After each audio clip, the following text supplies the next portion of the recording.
Ladies and gentlemen, welcome to the midday market monitor. However, it is a bad midday market monitor. The NASDAQ is about to be down 3%. Those are not good days.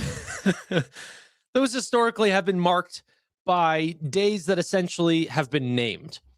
Black Monday, Black Tuesday, Black Friday.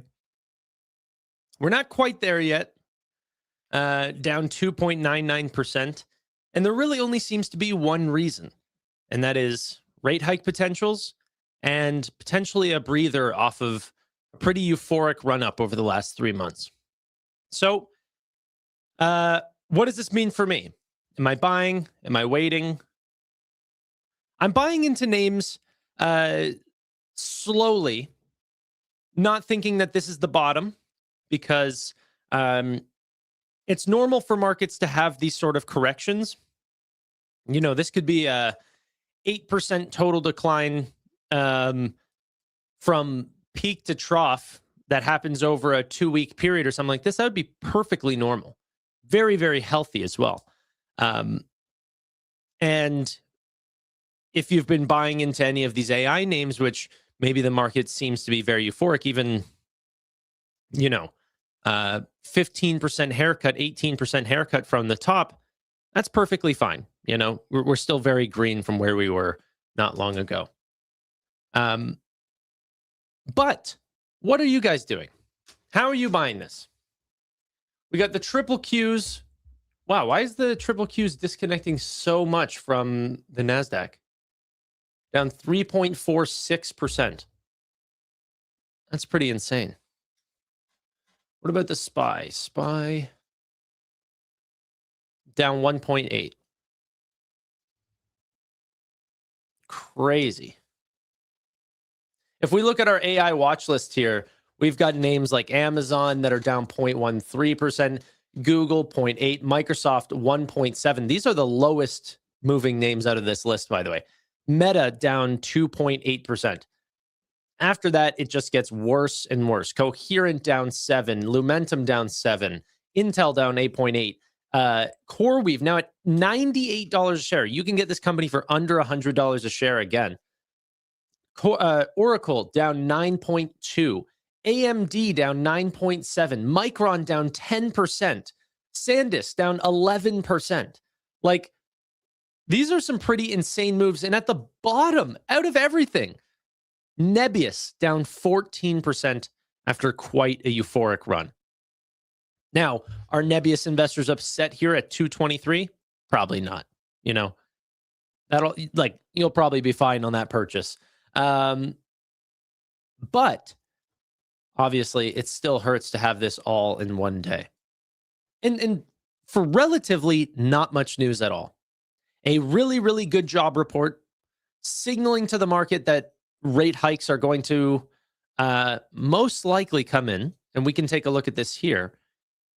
If we take a look at this December rate probabilities, there is a 1% chance of an ease, a 28.5% chance of no rate cut. So if you're talking about a company like SoFi, for example, that is that's what they're guiding for, is that 28% chance of happening. That's not very likely.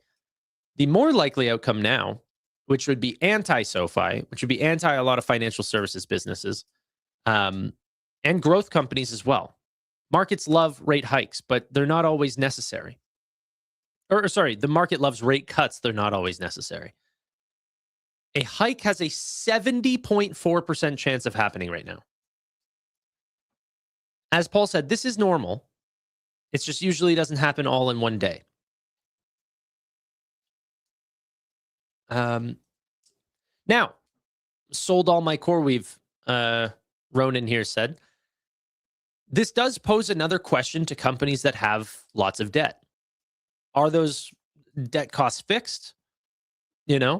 Will a 25, 50 basis point hike increase the cost of capital on companies that have chosen debt markets over dilution? Those are questions that you have to pose to yourself. How does this affect companies like Google that are potentially looking at ATM markets? And how does this pose questions for, the Microsofts or the Amazons that might also look to do this to continuously build out AWS data centers? This increased the cost of capital. Paul says we are not getting a rate cut or a rate hike. Brother, there's a 70% chance that we do between now and December. A lot of people saying rate hikes not happening.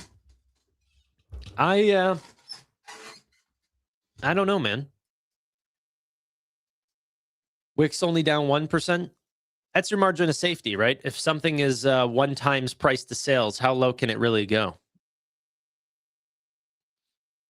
The problem is just because something might even be near its bottom doesn't mean that it has to move. like PayPal might be near the bottom, but it could just be at that price for the next 2 years, and I don't want to do that. There's opportunity cost. Not saying that's the case for Wix, but it is something to keep in mind.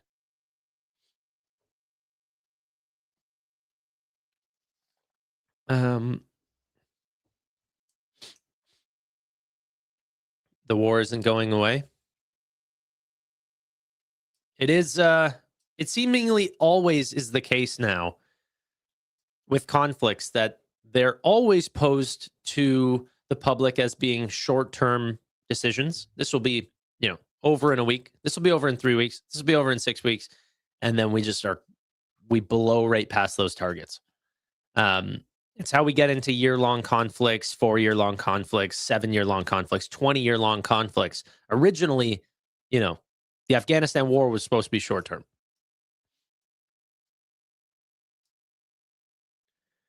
And so I'm curious what you guys think about that. If this is drawn out, what does that do for the price of oil over time?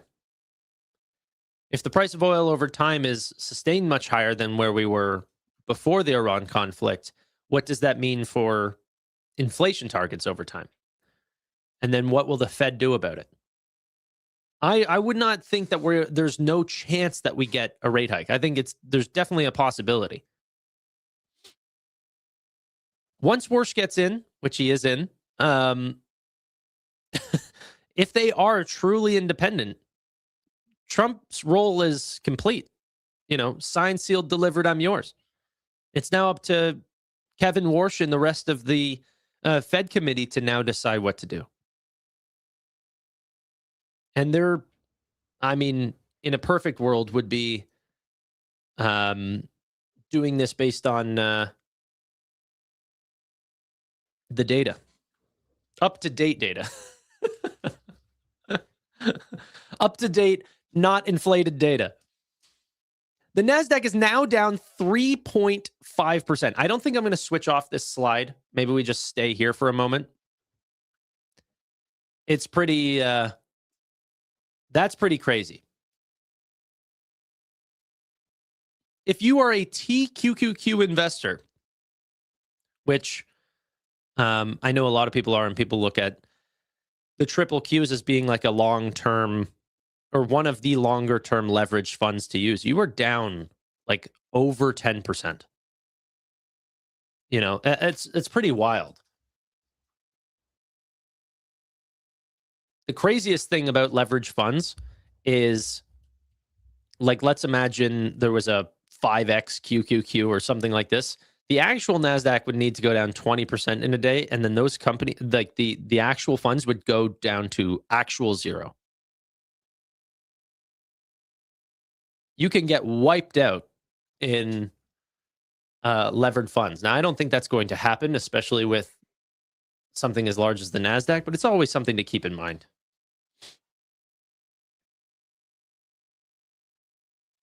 Trump needs to tweet. Trump did tweet, and he said stocks should go up. They're going down right now, and they should go up, and that's what's happened over the last 200 years. But that's not how investing works. I've bought into a lot of companies that have shown off better than expected earnings and then have fallen. It's a confusing game, a lot of moving parts.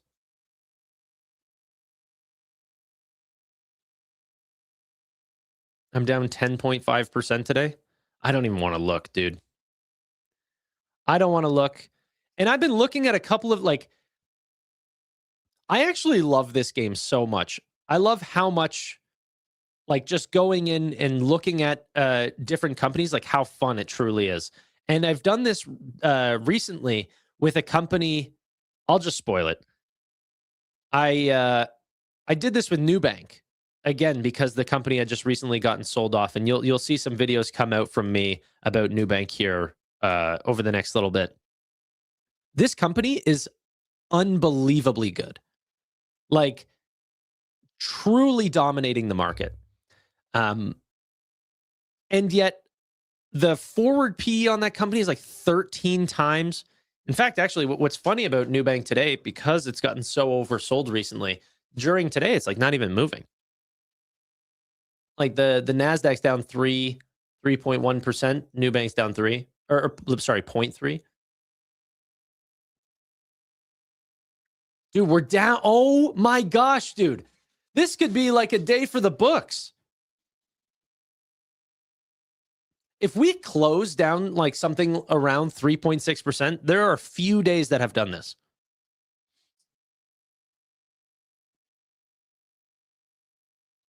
Coca-Cola up 4%. Yeah. Yeah, all you needed to do was not do much for the rest of the year, and then on a today like today, you can celebrate. People will say, I told you so, and it's like, okay, well... Nebius is one of the biggest names that are down today, down 14%, and I promise you, none of the investors are complaining.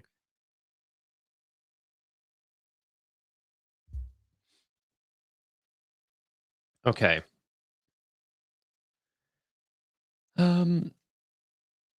When today is so bad, it's funny. Yeah. Yeah. But honestly, what I find is this is going to be the hard part. And I don't think that this is going to be a sustained sell-off. The reason why I think that this feels so healthy is that it's not really on crazy news. You're telling me you're bringing down the NASDAQ because of a strong jobs report? Like that's some sort of crime? Like this is, the market will be fine. Okay? What we want is really good earnings growth. That will drive companies higher. Strong jobs means people have the money to then buy products, fix their houses, get that new kitchen, job promotion, like those sort of things. That's what you want. That's what makes a strong economy. Will that potentially drive rate hikes? Yeah. But I would rather inflation and a good jobs market than a bad jobs market with no inflation. That would suck. So out of the Fed's dual mandate, I think the important one is covered. So that's why I don't think that this is sustained for a long period of time. But if it is, if this is a 8%, 10%, 15% correction, okay, the hardest part for retail is not, at least what I've seen over my years, is not, stocks going down. People understand buy the dip, lower your cost average, DCA. They understand what to do here. But if it lasts too long, that's where fatigue starts to set in.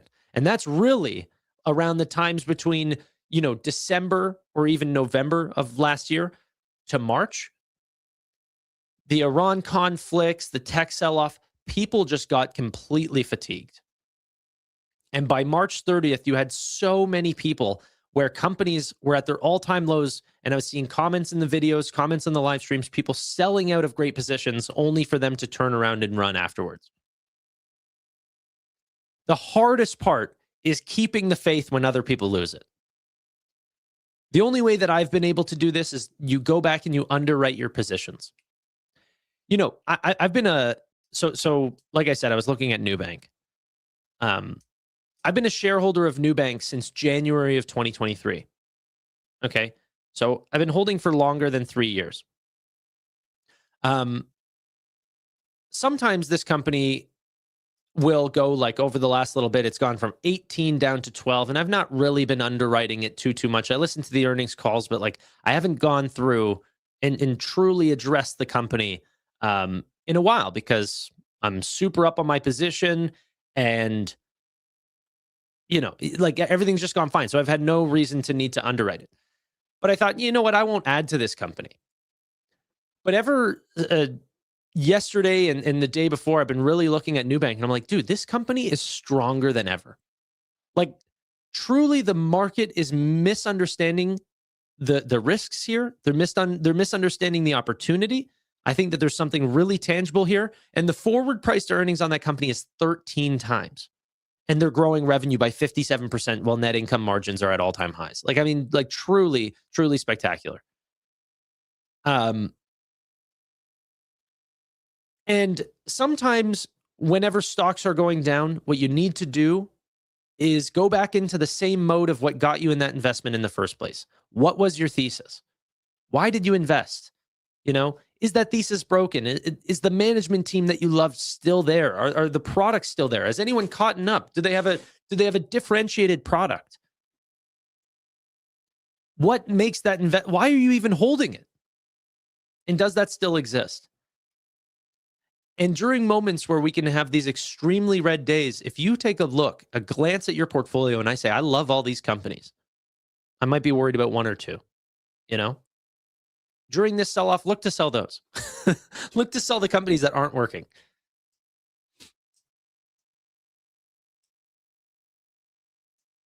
So,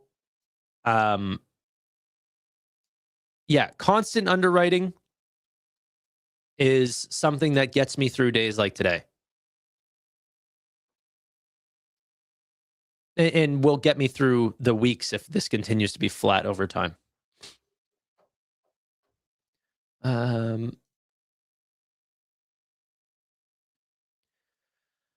I love all caps, just guaranteed certainty, no questions asked. By the way, Fed rate hikes plus AI debt cycled bubble will burst, banks will crash. Good luck to you, my friend.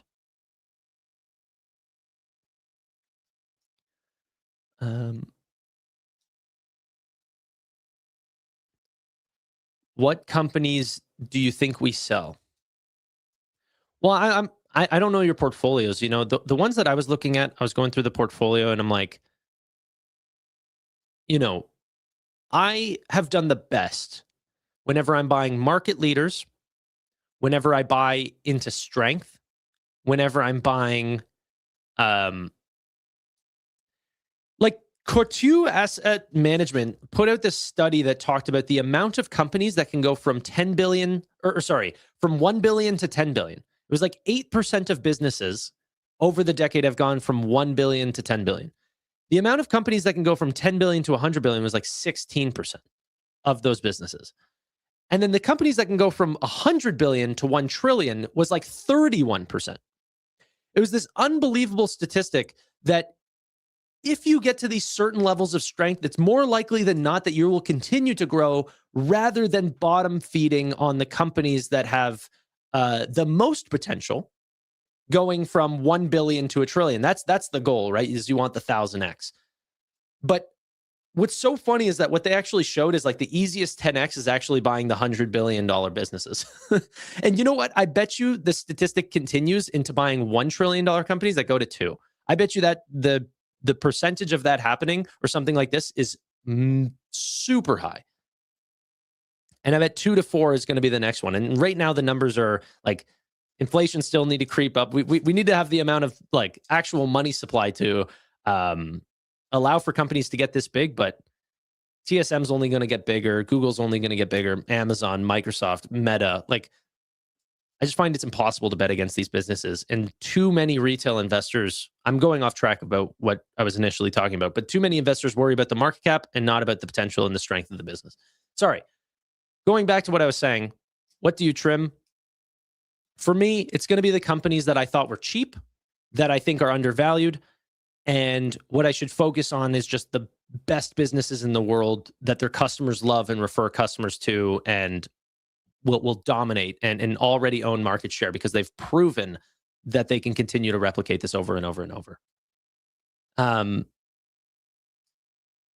we actually talked about that in the members only stream before this. It was the 100th episode, by the way, ladies and gentlemen, the 100th episode of the members only that we've ever had, of course. But yeah, so SoFi, not SoFi. SoFi is growing in market share in every single category. MD, I didn't want to say it. I thought you might have been in chat, but honestly, it might be Shift 4. For real, it might be. I don't think... I'm holding on to Shift 4 because they're unbelievably cheap. And, you know, the day that I go to sell that company will be the day that Fiserv comes in and offers a buyout that's 40% higher than their overall stock price. You know, like even beaten down names like PayPal can have unbelievable runs whenever there's rumors about Stripe potentially purchasing the business. Well, you know, like that's great, but they are a market leader in certain areas, but those areas don't even have that large of TAMs. It's just not whenever I compare it to all my other names, like would I rather bet on Shift 4 or NuBank? Would I rather bet on Shift 4 or CoreWeave? Would I rather bet on Shift 4 or NVIDIA or any of these? Shift 4 in the bracket goes right to the bottom, regardless of price.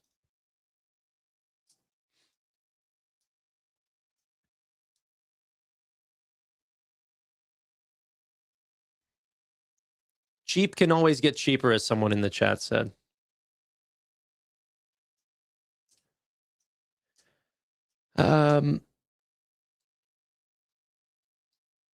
Another thing that the Cortu management, one of the Lafont brothers, I don't remember his name.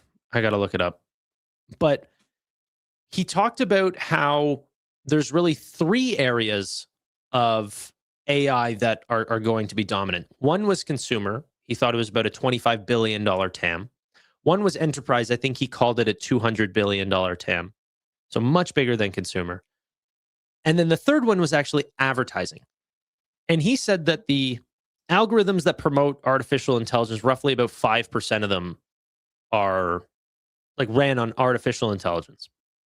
But he said eventually 100% of the market will be, you know, not only the algorithms selecting the customers, but the actual like images and videos that are being used for artificial intelligence will be completely generative. And he called that $155 billion total addressable market. I think that the guaranteed winners of that space are going to be the ones where the customers are already there to see the advertisements. So Google, Meta, Amazon, the big 3. There's potentially others in there, you know, another one that I believe in, Reddit, but another one that I don't believe in, but you know, it still fits into the thesis would be like a Snapchat or something like this, like where the actual customer is. I really like that space. What I don't like is in this extremely fast changing market where potentially 5% of ads and the way that they're targeted and the way that they're generated and everything is going to essentially a completely different paradigm, are the companies that are helping serve those ads, both on the buy side and the sell side. I think too many things are going to change. I just don't know if I want to bet on those companies. But the guaranteed winners are the ones that actually have the customers. I really like that space. So Meta, Reddit, Google, Amazon. Those would be names that I look to buy over the like continuous 5 years, and I'll continue to DCA into those companies.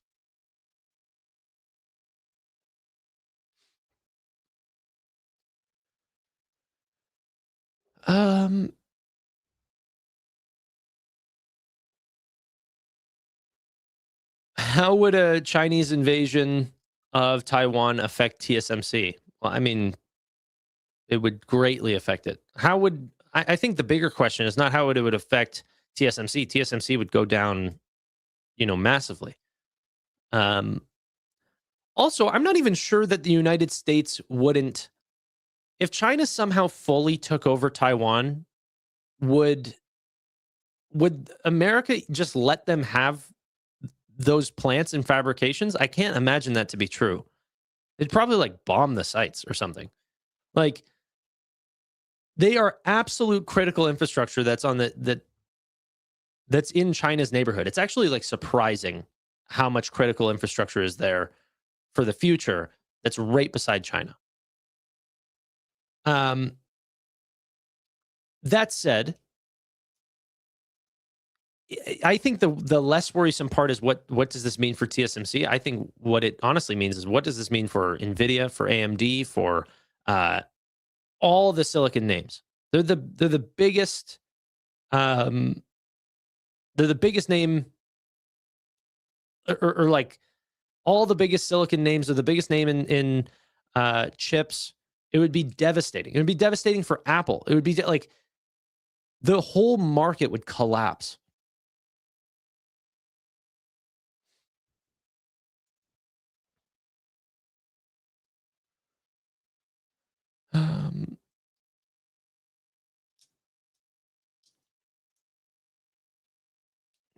I'm Taiwanese. If I get drafted for war, the last thing I would be worried about is my portfolio. I sympathize with that. Or sorry, is it empathy or sympathy? I'm not going through it, but I feel your pain. That's got to be scary.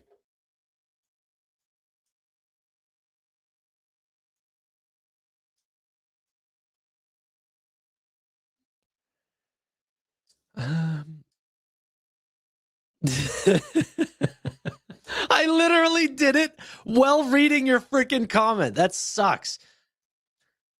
I don't know. They're a filler word. I don't like silence.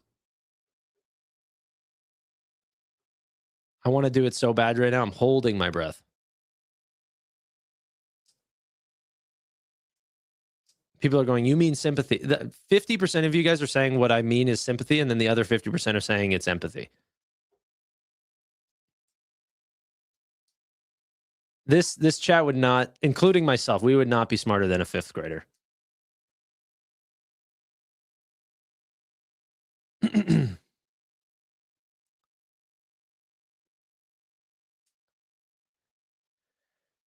Okay.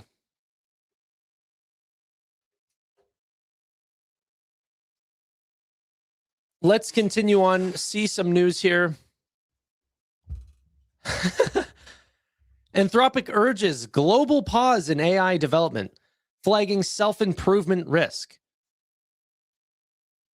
Wall Street Journal just reported that Anthropic is urging top AI labs to consider slowing or temporarily pausing frontier AI development.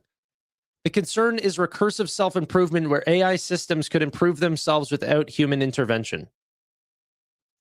Anthropic says this has not happened, and that this has not happened and is not inevitable, but could arrive sooner than institutions are prepared for.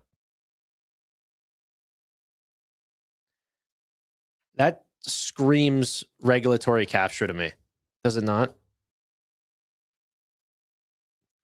If you guys have not seen Bill Gurley's 2,800 miles speech on the All In Summit a few years back, you should really, really go have a listen. The weirdest thing about regulation is a lot of companies or a lot of people will say, hey, this industry needs to be regulated. Like, AI needs to essentially get under control. But the regulators don't know anything about the industry. So what do? They go talk to the experts. Who are the experts? OpenAI and Anthropic.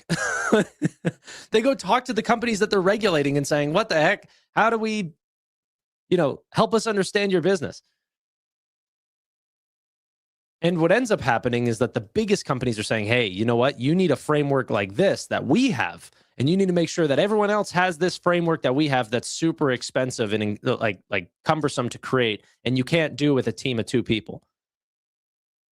And then so the barrier to entry into those spaces, because the framework was designed by the biggest incumbent player, is way too hard to re-enter. You pull the ladder up after you've climbed it. You stop people from coming up after you.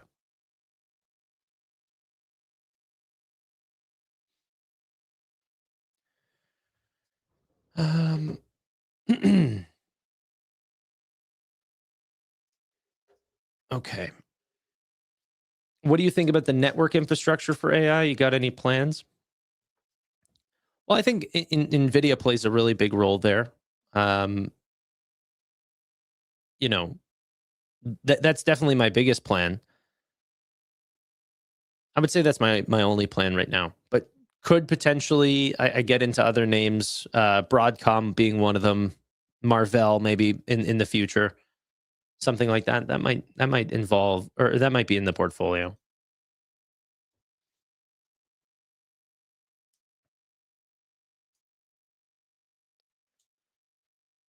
Matt Money, how you doing, brother? Matt Money's coming to the Toronto meetup.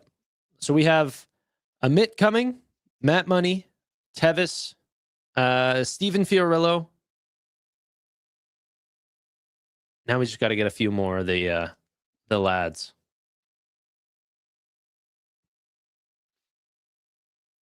Ten, are you most likely to buy more CoreWeave? Yes. Yeah. I'm more likely to get more CoreWeave. It is a star-studded cast. It should be a lot of fun. And we have a great venue that's fully locked in. So yeah, should be good. When's Toronto? The sign up is down below. It's that Luma link. You should see it in the description. Let me see if I could just bring it up just in case. But it should be August 15th. August 15th should be the date.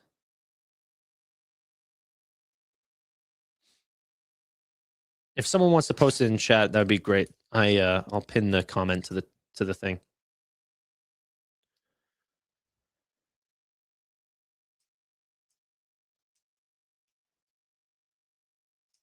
Okay. Now Canada police know where Tevis is going to be so they can arrest him for talking bad about the country.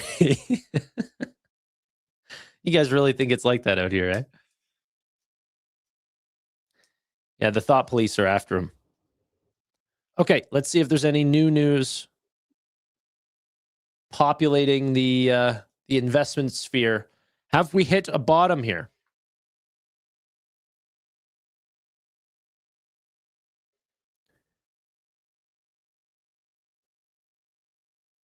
Have we hit a bottom on the day?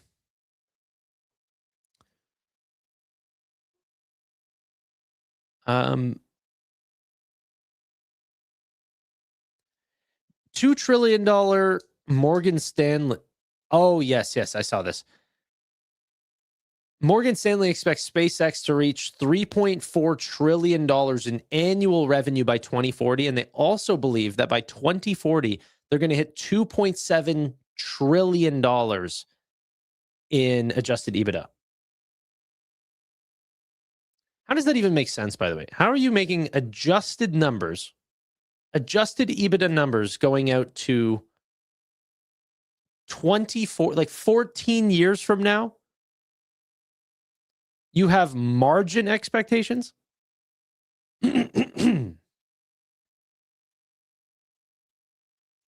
Like, that doesn't even make any sense.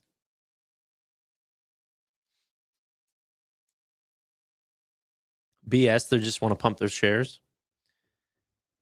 Yeah, it could be the case, right? What's the most revenue-rich company in the world? Is it Amazon right now? I think they do about $1 trillion. Or maybe they're on their way, maybe on their way to $1 trillion.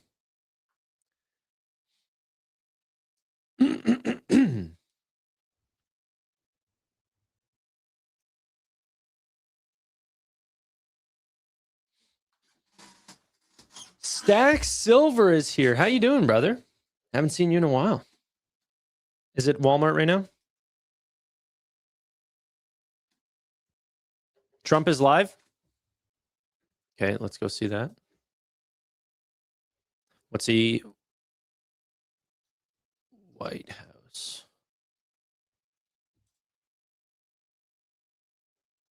Yep, they are live. But I don't actually see anything just yet.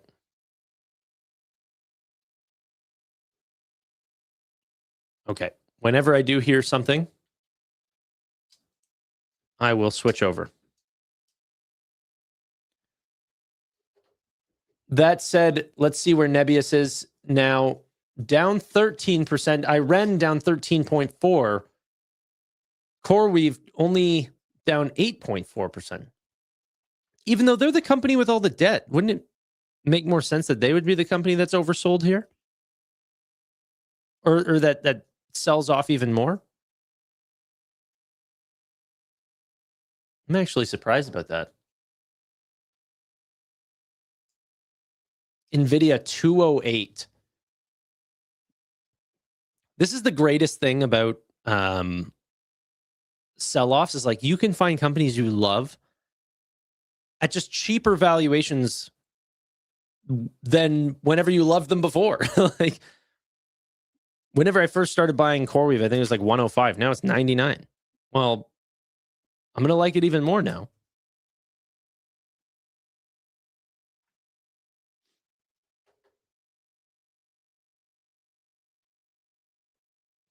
I don't want CoreWeave to bleed even more. I'm just saying like, but honestly, whenever I'm in the accumulation phase of the stocks that I like, bro, if CoreWeave went down to $30, like, great. Wouldn't bother my portfolio that much, but it sure as heck would make a big difference in my buying. So, I'm in the buying phase of my CoreWeave. I don't mind it going down. There were times whenever Nebius was like really being sold off, and I was getting shares in like the early 70s and everything. And I'm hearing Trump right now. Here, one sec. One sec. The job numbers just came out and they were fantastic. Far better than even anticipated. They anticipated pretty good, but they had no idea it was going to be that. And unfortunately, we're in a world where for the last 15 years or so, when you have good numbers, the market goes down. When you have bad numbers, the market goes up because too much emphasis is placed on inflation. And you don't have to have inflation by having growth. And we have great growth, and that doesn't mean inflation. In fact, it can be anti-inflation growth. So I hope the market starts to learn that when you have good numbers, the market should go up, not down. Question? Sorry, given those job numbers, do you think the Fed should cut rates at its next meeting? And do you think new chair Kevin Warsh can convince the rest of the Kevin make that decision? I'd like to see lower interest rates because each point, think of this, is $600 billion. Okay? So, You said yesterday you're interviewing some candidates for permanent director of national intelligence. Who's under consideration for you? I have 5 interviews, and we'll have a very good person watching things, Bill Pulte. But I have 5 interviews. So cutting rates out, just getting back to you, you save hundreds of millions of dollars when you take 1 point off. Hundreds of millions of dollars. 2 points, you save double hundreds of millions of dollars. And so I therefore, from that standpoint. But someday we're going to have to go back to the old theory. When we're doing so good, we have more auto plants being built than we've ever had. We have more plants being built than we've ever. All these numbers are good. But when the numbers are good, we should be allowed to grow, not to stymie the growth. We had a Fed chair that didn't understand that. Financial markets now pricing in a cut, actually, for the October meeting. I would like to see that, but I leave that up. A hike for the October meeting. I leave it up to Kevin. But I've always said, and I've said it for years, when you have a country that's doing well, the market should go up. The market should. And the reason they go down is if it's doing well, people say, "Oh, we have to stop inflation." And it doesn't mean inflation. In fact, it can be just the opposite. What would a hike before the midterm elections mean, though? If they were to hike, we save $600 billion every point. Why do you want Bill Pulte to cut the office? Why do you want Bill Pulte to cut the office of the Director of National Intelligence? And how long is he going to be in that role? Depends on how long it takes to get somebody approved. He'll do a very good job. He'll watch it closely, but Bill Pulte is very good. He's very talented. Done a great job at Fannie Mae, Freddie Mac. The value there is close to $1 trillion. We built a value that's incredible. So he's done a very good job in that. He'll do a good job. He's watching for during this time period. And you want to cut the number of people working there? I wouldn't mind. I've heard that's way too high for way too long. Yeah, I wouldn't mind. If he cut, I wouldn't mind that. In terms of artificial intelligence, are you considering the possibility of the U.S. government taking stakes in some AI companies? Well, it's something. I did it with Intel. So I made a deal on Intel. I made for the country $50 billion. We took a stake in Intel. It was given to us by our helping. I said, look, we'll help you, but you have to give us 10% of the company. That was Intel just 9 months ago. And as I think we made about $50 billion on that deal. Would you want to do it for I did a AI? very good job. I should be a stockbroker. Yes, sir. Beautiful. I'm going to change the subject if you don't mind. Did you get a chance to watch Game 1 of the NBA Finals? What'd you think? I did. Well, I'll be going to Game 3. I guess it's Game 3 on Monday. I thought it was amazing. I think the Knicks have an amazing team. The way they played started off slow, and it just got stronger and stronger. Wemby looks like he's going to be a great player, but they really played well. Quick follow-up. Did you see Wemby crossing his arms during the U.S. national anthem? Did you have any thoughts on that? I did not see that. Is that what he did? He did, yes. What did he mean by that? Nobody asked him. Well, I guess you have to ask him. Well, who's your favorite Nick? Brunson's fantastic. Towns is fantastic. They just have a great team. What do you think that the game you're going to, the cheapest price for the Game 3 you're going to is $8,000? Everyday Americans can't afford these sporting events. I know, but they can watch it on television. It's sort of semi-free to watch it on television, but that's the way life goes. You have some, and now if the team wasn't a big success, you could go very easily. So you can do that too. But that's the way life is. They've had great success, and don't forget they've suffered also losses, and they've suffered during the bad time. Now they have a good time. They have a team that's amazing. I don't think they've lost a playoff game. Right? Very unusual. Has that ever happened before? Has anyone ever had this kind of a run in a playoff game? I don't think so. Do you have any? On the new promenade you announced yesterday, Mr. President, where is the funding going to come from? It's not a lot of money, and it's going to be beautiful. It's always been, the Lincoln Memorial has always been very tied to the Potomac River, but they built 2 roadways behind it unexpectedly at the time, many years ago, but after the memorial was built. It used to have a tie to the river, and then the highways cut it off. And we have a really beautiful plan where it goes over a beautiful series of platforms that bring you right down to the river. It's beautiful. It's a promenade. It's a beautiful promenade. Probably, it can come from we have a lot of sources of funding. We won't have to go back to Congress or anything. We have a lot of sources of funding. And a lot of people have asked me to stay involved with the Kennedy Center. We had a judge who's totally conflicted, but that's all right. He's a totally conflicted judge, should be ashamed of himself. But they've asked me in the strongest of language to stay involved with the Kennedy Center. We want to see, because the building it's very dangerous, number one. Number two, it was losing for years tremendous amounts of money. So I'm considering that. But a lot of people have asked me to get it fixed. We have to fix the Kennedy Center, or we're both physically and from the standpoint of attendance.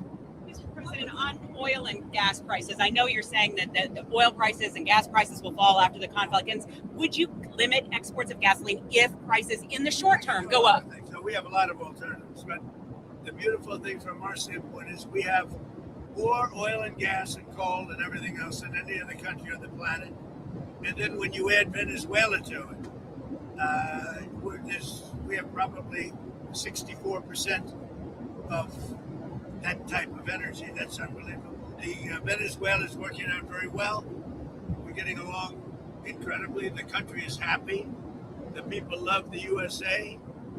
And we have a lot of, the big oil companies are moving in there now as we speak. And we're going to be taking out millions of barrels of oil. Are U.S. oil majors doing enough to boost output in the U.S.? Are you asking them to do more? Well, we have everything we need. The world doesn't. But I will say, people thought it was going to be a lot worse. Today I looked at $96 a barrel. People thought that was going to be $300 a barrel. And in the meantime, we're having great success with Iran. They're not going to have a nuclear weapon. And they're in no position to have a nuclear weapon. Senator Tillis said he won't support Todd Blanche's confirmation unless. I want to know these $300 a barrel believers. This is the problem, though, is whenever we start getting anchored to certain prices, like we've been higher, we start to celebrate $97 a barrel. These are not good prices. These are bad for Americans. Now, I can't believe, people need to be fired more often, for real. Hey, the average ticket of that Knicks game is $8,000. Regular Americans can't get access to this. It's a private institute. Regular Americans don't get Gucci or Prada. Do you want government intervention? What are we even talking about? I think his response was great. Yeah, it's televised. Everyone gets it for free, or at least quite cheap. People need to be fired more often.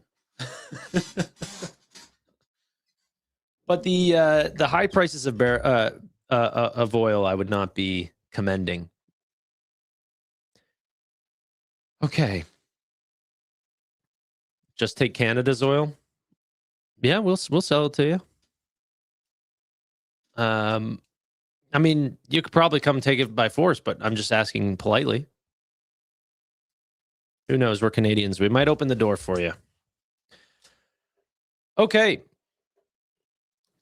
That being said, do we want to continue to listen to that? Obviously, there's going to be some off-topic conversation, but if he does get back around to stock prices, Iran, some of this is going to be very important. Let me know what you guys want me to do. We can pull it if you want. Back to Trump, yes or no? There should be a poll in chat now. Water, timber, oil, and nice manners. Yeah, there you go. And all of it's way too expensive to produce.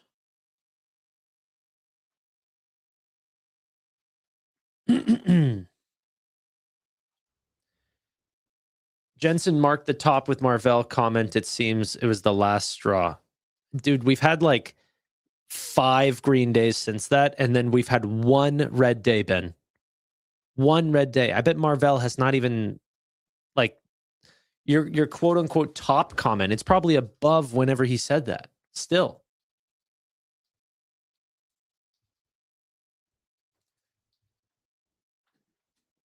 Ben, I gotta say, I don't know you on a personal level. This was just a dumb comment. I bet you could do better. I believe in you, buddy. Okay, 53% say Trump. Okay, wait. Let's switch over for a sec. He's talking about economics. Many of the people that voted for Bernie Sanders, when he was no longer there to vote for, they went to me. I picked up a tremendous amount of his voters. How much oil have you gotten through the strait with the help of naval escorts? And are you directing U.S. forces to guide those ships through the strait, more tankers through the strait? A lot. I don't want to say how many, but a lot. A lot of oil is coming into our country. And a lot of oil is coming into the world that people don't even know about. And that's why it's at $97 a barrel instead of $300 a barrel. And when that whole thing is straightened out, it shouldn't take long. One way or the other, it's going to get done. And when it's all straightened out, you're going to have oil prices drop down to maybe even lower than they were. And you've heard me say this. I was in Iowa, and for a gallon of gasoline, it was at $1.85. That was 3.5 months ago. Last year, the FBI reopened its investigation into the cocaine found in the White House during the Biden administration. Have you been briefed on where that investigation stands? No, but I might ask about it. I might ask. You mean in the shelves where they found the cocaine, actually? No, I might ask about it. Sorry. Have you made a decision on the arms sales to Taiwan, that package, the $14 billion? We're looking at that, yeah. Are you still planning to talk to Taiwan's president about it? I'll always talk to him, but we're looking at it. What was your reaction to John Bolton agreeing to plead guilty in the classified documents? Well, I was never much of a fan of John Bolton. Okay, we're getting off a little bit here. The straight question could have been good, but we didn't get specifics. That's okay. Trump did say he would like to see lower rates. We'll leave the rate cuts to Warsh during October's meeting. Yeah, I think the chance even for the next meeting here. Wait, let's find this. Fed Watch. For October's meeting, we have a 52.2% chance of a hike. People are actually pricing in a higher percent chance of a hike. Now, some people might look at this in, how do I get the other view? I don't remember. Not aggregated. No. Yes, like this. And say for October that the likelihood is that we actually pause because that's what the highest chance is. But that's still not true. Because, yes, in one individual cell here, it's the highest percent. But the total hike percent, whenever you add these all up, is larger than the expectation for a rate pause. So keep in mind to look up here at the probabilities. 45.5% chance of no change, 1.7% chance of an ease, 2.7% chance of a hike. Pretty even, honestly. Pretty even. Okay. Let's have a look here. Back at the Qs. Was that $713.70? Was that the bottom? Did we hit the bottom on the day? What do you guys think?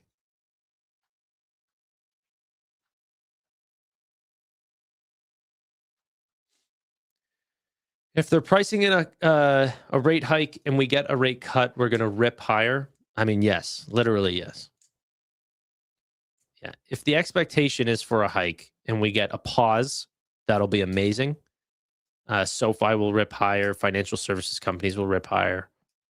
If we get a rate cut, whenever the market's expecting a rate hike, yes, markets will move greatly.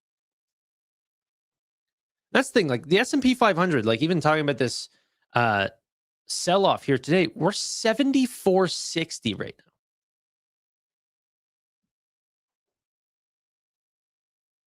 You know?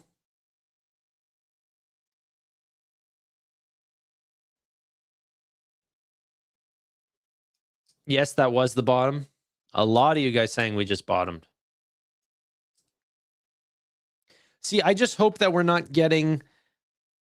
if you guys were around not long ago, if I zoom back a little bit, you know, during this sell-off in the SPY, going essentially maybe topping out in January, heading all the way down to this low, even on March 30th. And then I started to pull the chat, are we coming back? Everyone said, no. Way, like, this is a dead cat bounce. There's way more to come. Do not buy in just yet. And it's almost like this hot hand fallacy where because we were constantly getting red, by the time we started to turn back around, people did not believe that we were going to start headed higher. is this the day that we're seeing today where this is actually the start of the sell-off? But because we've had nothing but green, that people are saying, no, no, no, it's not actually the sell-off. I'm expecting more green going forward, and that things will essentially, is this the spark of a larger sell-off? The reason why I don't think it is because what are the facts? What are we dealing with here? A good jobs market is what's going to sell off the S&P 500 going forward. I mean, I would say rate hikes are obviously not great, but I would take a strong job market rather than worrying about inflation, you know? So I think that's probably good. Rate hikes would suck, but it also depends. Like if we get 3 rate hikes, that's really, really going to suck. If we get 1 rate hike, how bad is this? And by the way, we saw the largest rate hike in history back from COVID in 2022. Where was it? I have to go back and actually look at the rate decisions over time, but we saw the fastest rate hike in history coming out of COVID. And while the market didn't do great during this period, it wasn't the end all be all. And we've been slowly trying to figure out how to get out of all that additional printing that we saw in 2020 and 2021. And we've sort of been fighting that enemy ever since. But I just would like to see something a little bit more concrete. The Iran war picking up, something like this, for me to believe that this sell-off is going to be sustained. You know, really, really good earnings numbers across the board so far. Even the companies that ended up selling off, CrowdStrike recently, Broadcom very recently, these numbers were amazing. Expectations were set extremely high, but, you know, let's not get distracted. These numbers were phenomenal. CrowdStrike being one of them, right? This company sold off like 15+% or something. And then you actually go and you look at the financials of this business, and you're like, wow, this company is just improving every single quarter. The rate of growth is accelerating, now going up to 25%. Bottomed at 19.8, but slowly accelerating that growth once again. Now, one of the easier comps this quarter, because it's off of that quarter that was 19.8%. But still, you get the point. Like this is not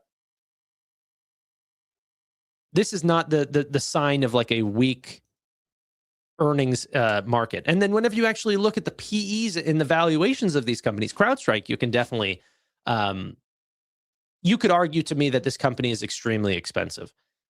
Now, there's a lot of reasons to justify that, whether or not that these earnings are sustained. You know, who's not going to pay their cybersecurity bill? Probably literally 0 companies. You're more likely to pay your cybersecurity bill in a depression than not. In like a literal depression.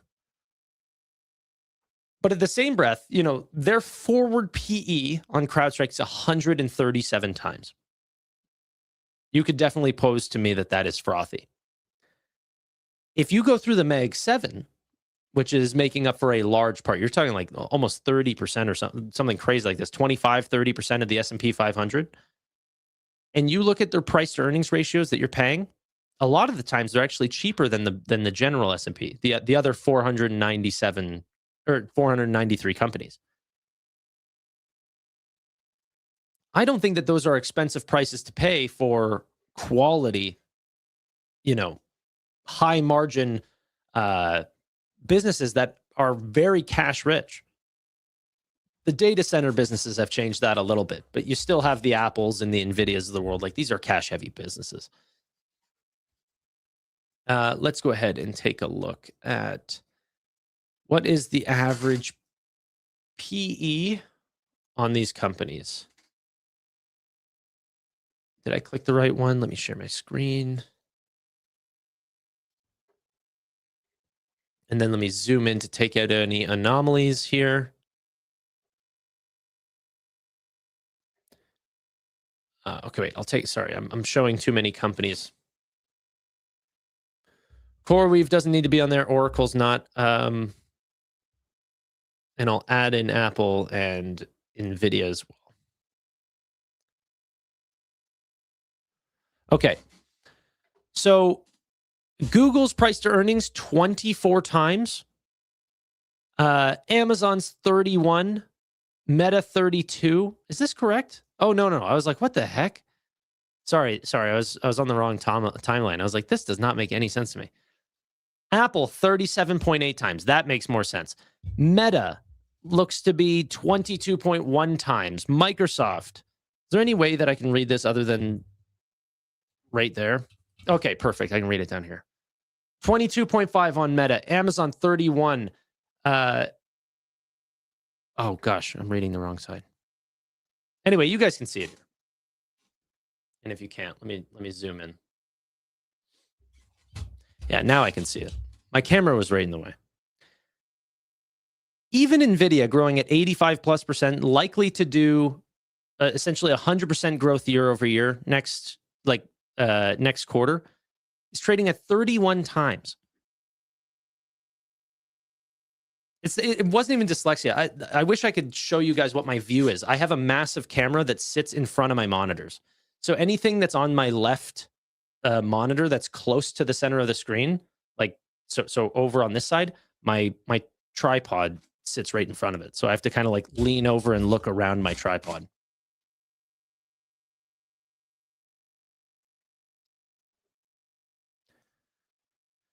That's the only reason for the the dyslexia there. You are correct. It is all about perception. Companies that are expensive today, the market has no reason to essentially say, hey, 30 times is the normal benchmark and we can be around this. People could say, hey, you know what? A company that's trading above 20 times PE is too expensive. So valuations are relative. And it is all about perception. So 100%, I agree. That being said, I think that the quality of the Mag 7 today is, or of the biggest companies in the world, let's say, not forget the Mag 7, but I'm talking about the biggest companies in the world, the multi-trillion-dollar businesses. If you go back in history, have there been companies that are as cash rich, that generate this, not amount of dollars, but the percentage of dollars, like we're talking margins of their businesses, that they're flowing to the bottom line? Like, the difference this time is that the internet, AI, all of these things are allowing these companies to get so much more leverage per employee. They're strong businesses, cash flow generative businesses, very, very low debt. So I think the quality of the biggest companies today are way better than the quality of the companies if you were to go back to the frickin' 30s and look at companies there.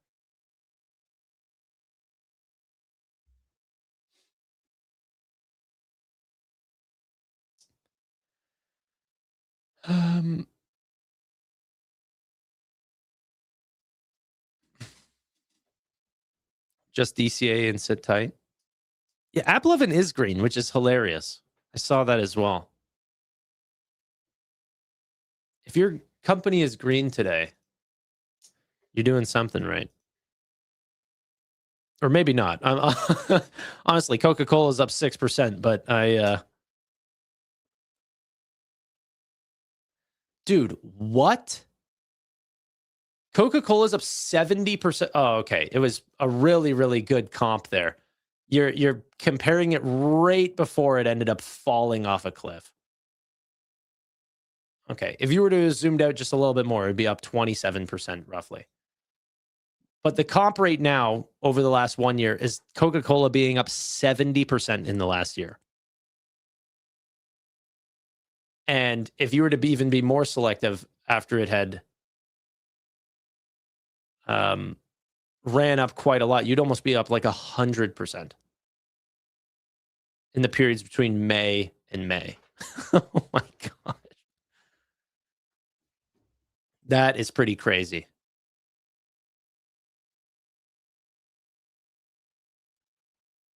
Let's see what else. NASDAQ, are we still slowly recovering here? QQQs. No, actually, we're testing the bottoms again. Down 3.55%.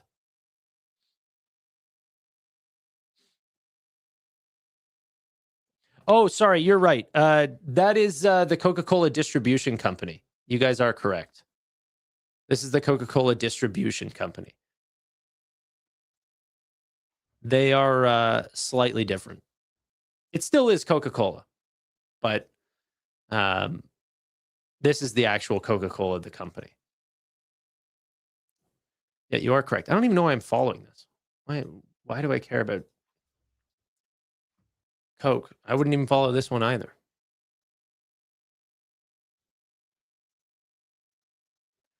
Okay, so what is working then? Chipotle, Vertex, Walmart, MasterCard, Celsius up 1.9%. Cheers, everyone. If you're a shareholder, this one's for you. Yeah, NVIDIA 206. It's pretty nice, though. You know, a lot of people say that NVIDIA hasn't really moved, but on a terrible day like today, we're still above 200. Like, that's pretty nice. New lows on the day. We're now down 3.66%. If this somehow ends up going below 4%, that puts us in very, very rare territory. We're talking red days. Those types of down 4+% days, like, they get named. You know, this would be the weirdest moment. Well, honestly, I actually can't say that. Most times names are based on what the S&P 500 is doing, not the NASDAQ. So this is less reactionary than some of the really scary, like Black Mondays and Black Tuesdays. That's usually whenever the S&P 500 is down 3.5, 4.5%. Those are scary days.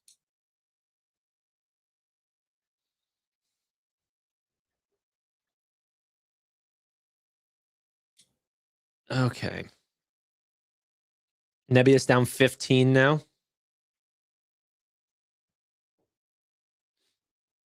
I'm down 4%. Oh my gosh.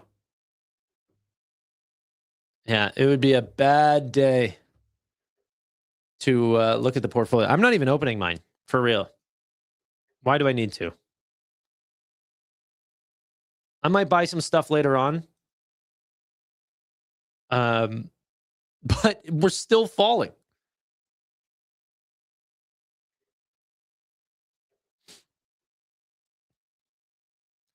Bought some Nebius today. I don't know. Micron down 10% is contributing. Yeah, honestly, you got to remember, this is a $1 trillion company now. Micron being down 10% is a $100 billion hit on the company. I would say I would look smart because I sold it yesterday, or trimmed it. But I don't, because I immediately bought into Broadcom, and that company's down a ton as well. So, egg on my face. But I'm not worried about individual day moves. I'm worried about, you know, where these companies going to be over years.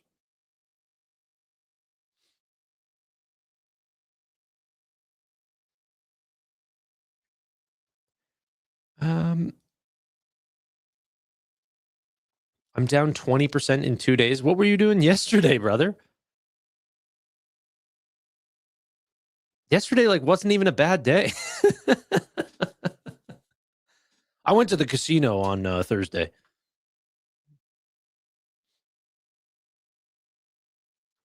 Meta's crashing now. Is that what someone said? Tesla's down 5.9%. NVIDIA's down 5.5%. Whoa, Meta is crashing. Holy crap. Let's see here. The U.S. Financial Conditions Index is down 1.75, excuse me. The lowest in the in at least 2.5 years. Okay. Trying to find out what the heck just happened with Meta. Does anyone have the Meta story?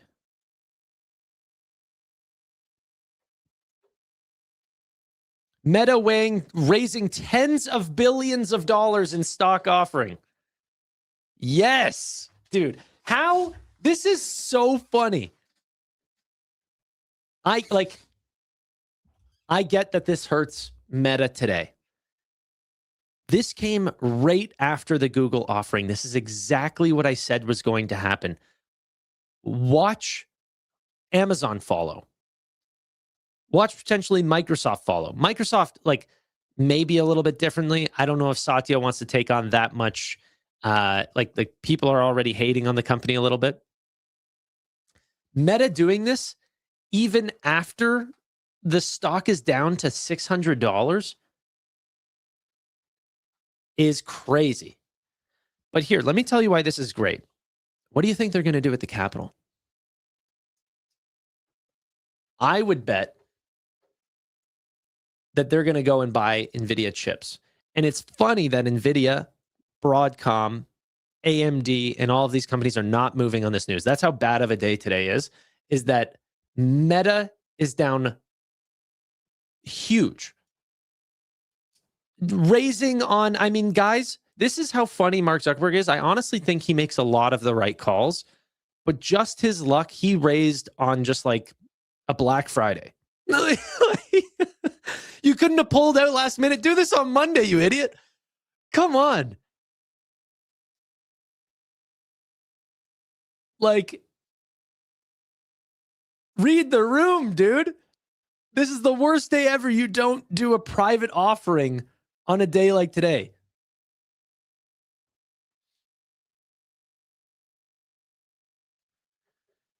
Gosh. Let's see how this is affecting some of the AI infrastructure names, because that's where the money is going to go. Cerebras down. Broadcom. If we zoom in close enough, Broadcom's having a really big pump right here. But then, then you got to zoom out. AMD is almost down 10%. Youch! I want like a Looney Tunes cartoon burn.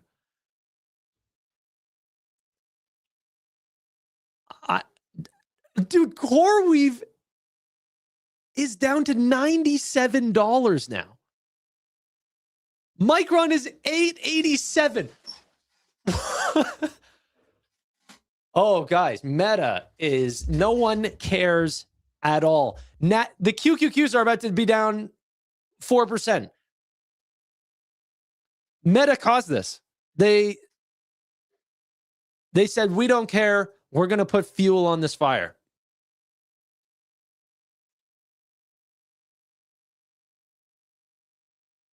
Oh, my. Steven Fiorillo is calling.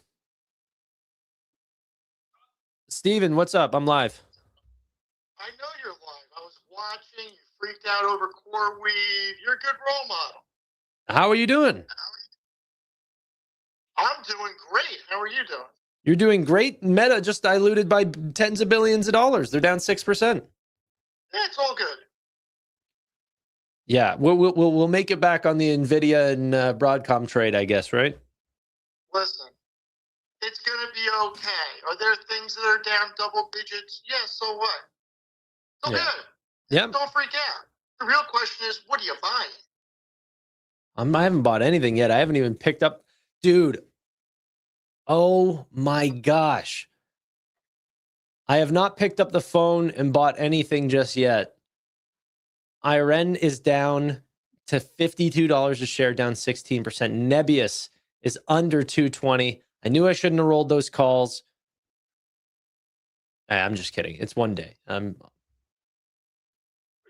damn. You shook? You sounding shook? No, I'm thinking, how do I take advantage of this? But there's I'm walking into a candy shop right now, and I don't even remember what my favorite candy is. I like them all. You know, that's why we like Skittles, because there's all different colors.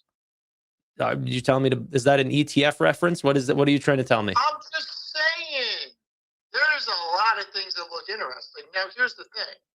Don't forget, this could continue Monday and Tuesday. People are probably freeing up capital for SpaceX. And This is not freeing up capital for space. The Nasdaq's down 4%. Tesla is down 6%. Tesla should be down 60%. Who cares? To buy SpaceX. Just think about that for a second. Sure. You're going to sell one Elon company to buy the other one. I'm just saying, capital is coming out of a lot of things, and now algos have got a hold of it. This is obviously overdone. We will see. Anything to say to the great and powerful audience? Yeah, they're amazing. That sounds good. Brother, I'll let you go. They're amazing. All right, Tanner, we'll see you later. All right, bye. Okay. Yeah, I don't think that this is, dude, Meta down 7. We're back. You can buy shares of Meta again for $5.85. Meta thinking about dilution like Google. Yeah, except Google was at all-time highs and Meta is already depressed. It's crazy. I don't know if this is, I can't imagine the people that want to buy into SpaceX are selling Tesla down 6.2% to go buy SpaceX. That's hard for me to believe.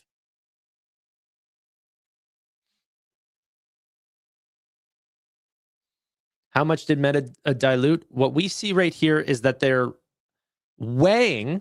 So Financial Times, whenever I originally said this, we didn't even read the right memo. I'm now seeing here from Walter Bloomberg that they haven't actually announced a raise. They are weighing raising tens of billions of dollars in a new share sale. So it's not even official. It's a rumor. That's crazy, dude. We're down 8 or 7% on a rumor.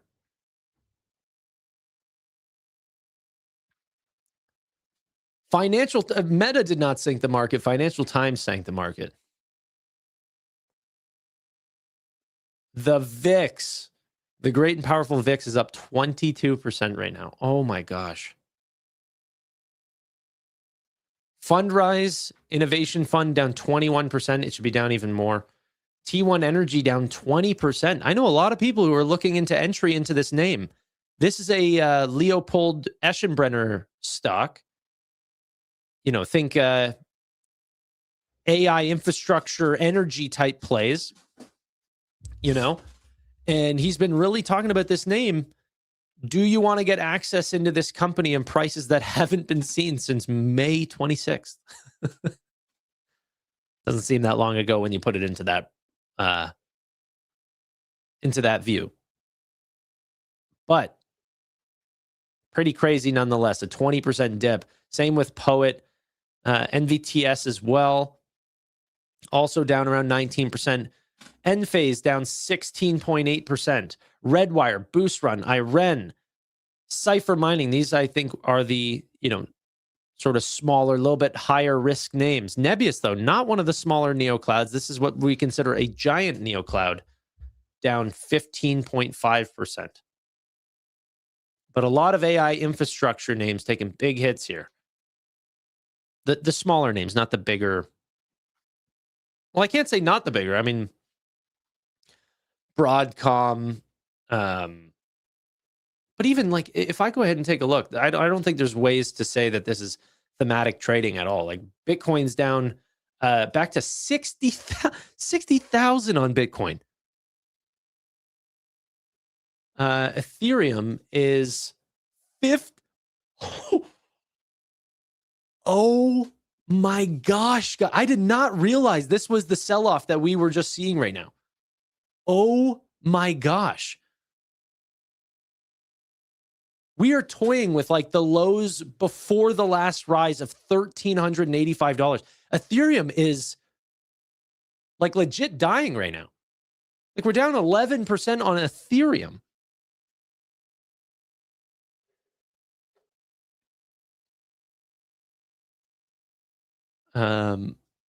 Send Meta to 500. Yeah, based on a freaking based on a rumor. Of course they're weighing diluting tens of billions. You know what that Financial Times article should have said? Every Mag 7 name, every company that is buying data centers, every company that's buying chips is weighing raising tens of billions of dollars. Google literally just did it. Of course they're going to weigh their options.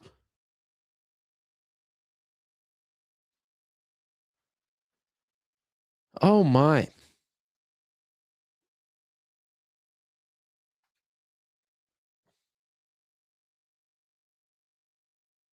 Yeah, and then on top of that, BMNR or whatever has that new, I don't even know what it's called, but their version of Stretch, where they're essentially giving preferred shares, large 9.5% dividends on Ethereum. You have to have Ethereum raise up in its valuation in order for that to make sense.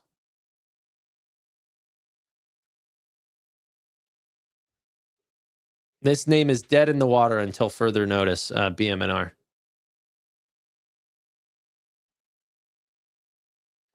Holy, oh my gosh. What's the QQQs at now? Another new, we're down 4% on the QQQs. Are we not entertained? You know, whenever it's so sad you could cry, but instead you laugh. That's what this feels like to me. Where like I am fully aware that the actual news that this is basing itself off is one of two things. One is rate cuts rate hikes. That could be the main one. A little bit of a breather based on the recent move, and that would make a lot of sense to me. If this is a bad week or two, that's fine. If this is some sort of crack, as people are saying online, I'm seeing people talk about, bubbles bursting and these sort of things. You would expect some sort of caveat to that, not Google raising 80 billion. There's no Mag 7 name that has come out and stopped their spending plans. They've actually accelerated it. The Meta news that's selling off the market is actually more signal to the AI infrastructure names and to the giant neoclouds that they're thinking about spending more on AI. That might not be good for Meta. Maybe people don't believe in what they're spending, but how does Broadcom not move on that? How does NVIDIA not move on that news? In fact, go down even more. That's why this remains kind of funny and not scary to me. Make it make sense.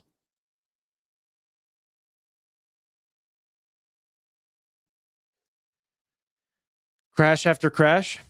Get used to investing, brother. This happens all the time. Like,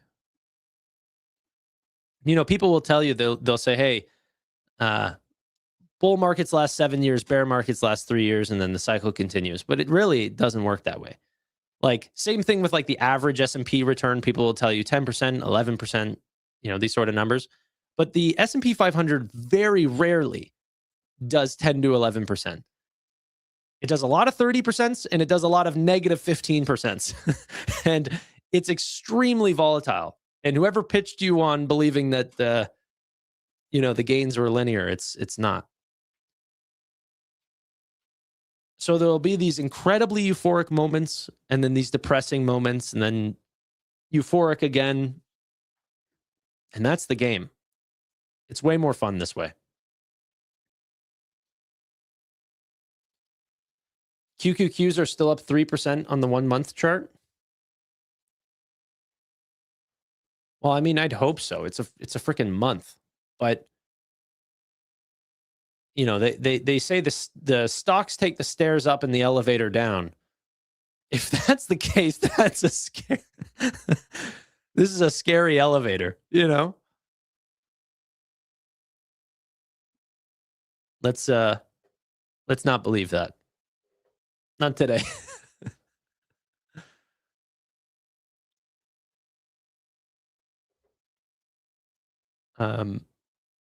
Thanks for being with us on Black Friday. I'm not leaving on a day like today. This is crazy.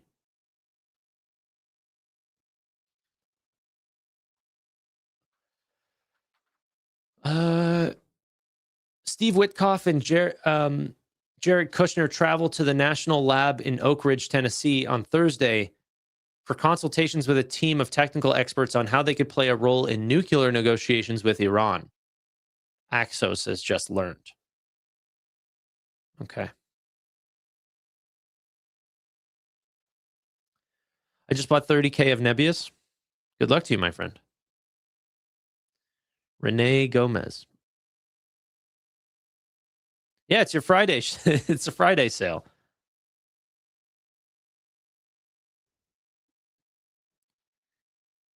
If you like these stocks before, you know, like one of the names that I've been buying is CoreWeave recently.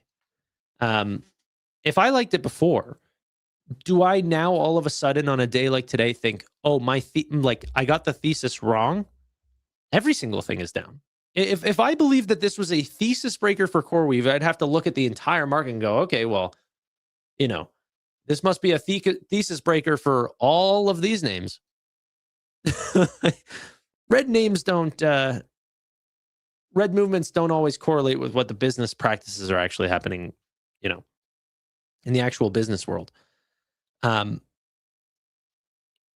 If I liked CoreWeave at 105, 110, 120, I should love it here at 96.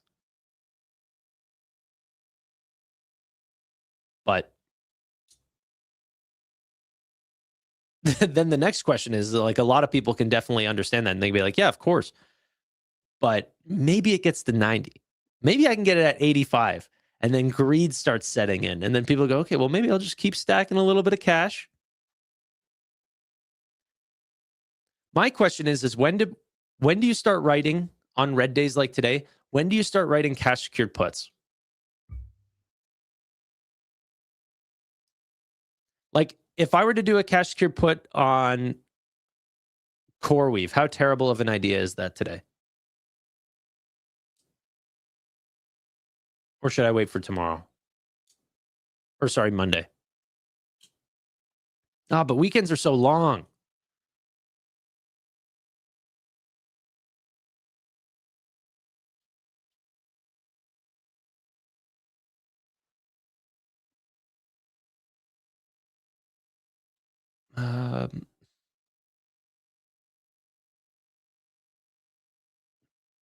Write them out weeks or months.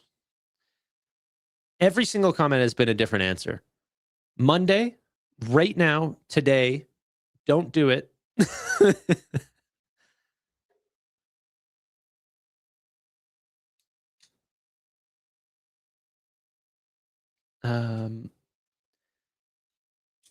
Yeah, it's a good reminder to not use margin. How many people's covered calls just got saved today, though? For Friday, I'm sure a lot of people just got out of their Nebius covered calls because that name was hot this week.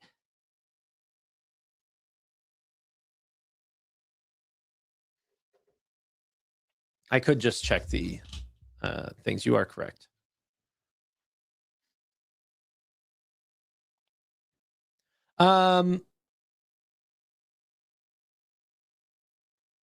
Yeah.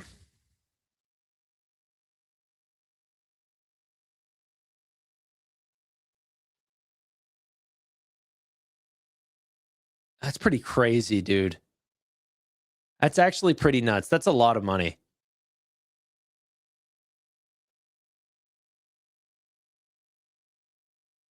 What's the delta on these 85s? 0.2?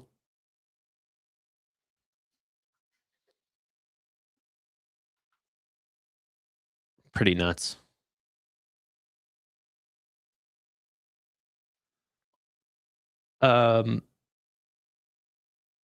Is it time to buy soon, or does this continue? I think that's the big question.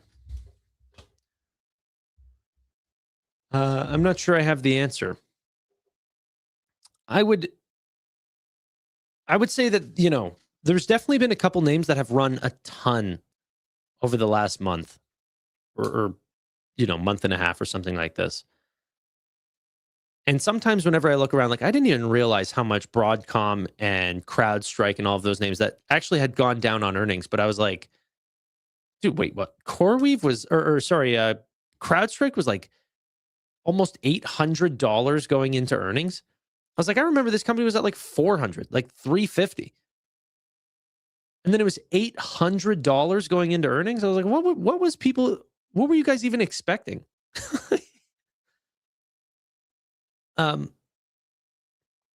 So that had surprised me. There's definitely individual names that have gotten pretty hot. But the quality names, as Bill Ackman recently said on the All In Summit, is that there's a lot of quality names that get left behind. During these run-ups, people forget about the Microsofts, the Metas, the Googles, the Amazons, and these companies continue to get stronger and stronger. They lay off people when they don't need them. They, invest aggressively in big ideas. They bundle and expand into huge total addressable markets. I don't know. They're quality businesses.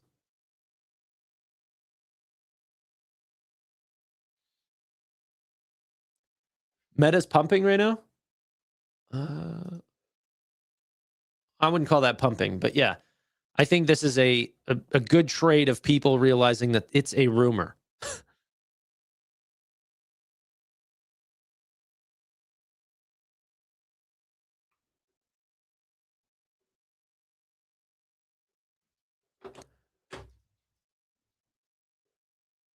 Oh my. For anyone coming in, like, for real, there's not a lot of news today. Like, at all. Meta's thinking about raising a ton of money. Jobs report came in way, way better than expected. And before that was the ADP payroll report, which was also extremely strong, signaling that this would happen. Like, this sell-off is overblown. Unless you think it's larger than this. It's more structural. Like, AI names are a little bit euphoric, and AI infrastructure is a means to an end. Then you could say, hey, like, that could happen any day.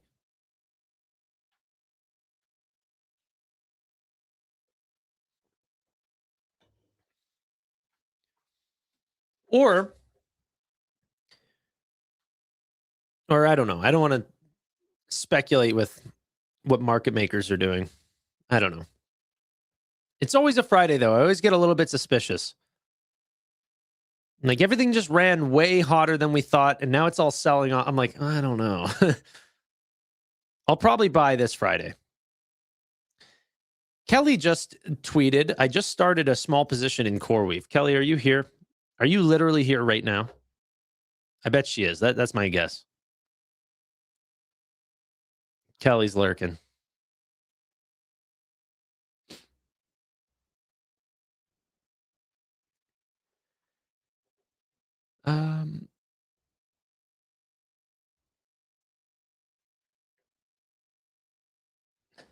The hot days make me sus.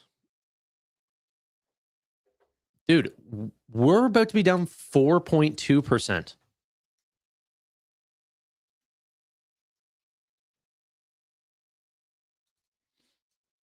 Wild.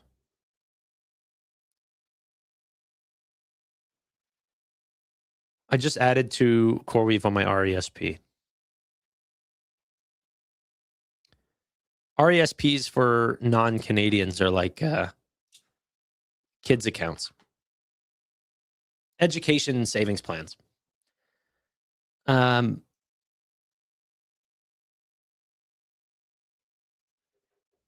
Yeah, I love the fact that your kid has a giant Neo cloud in the portfolio. All because Amit didn't open the market? That could be true.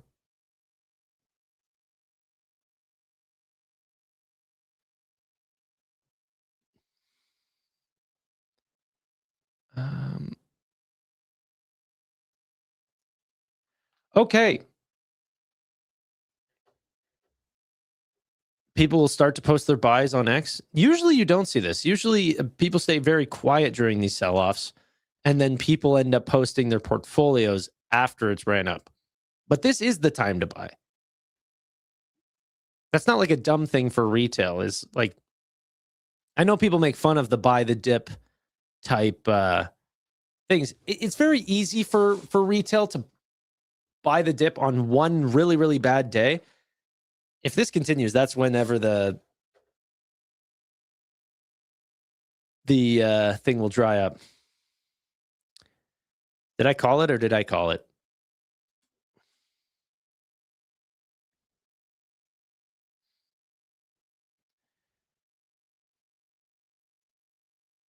The final hour of the market, yeah.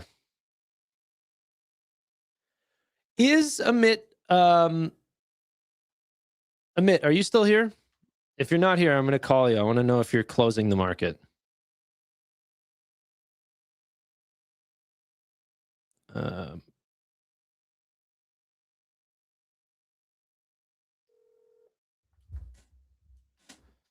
Let's see what he has to say. This dude doesn't answer my calls. Are we even friends, bro?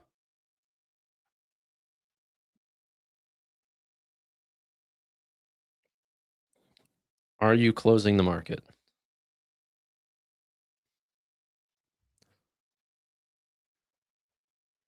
Okay.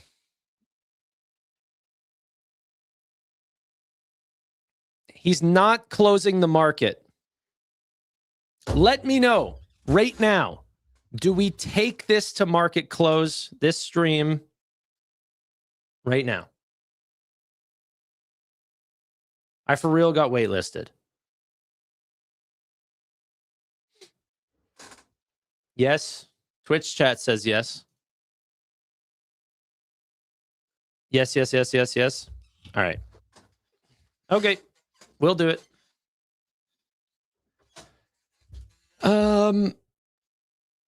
I got to let Marshall know then.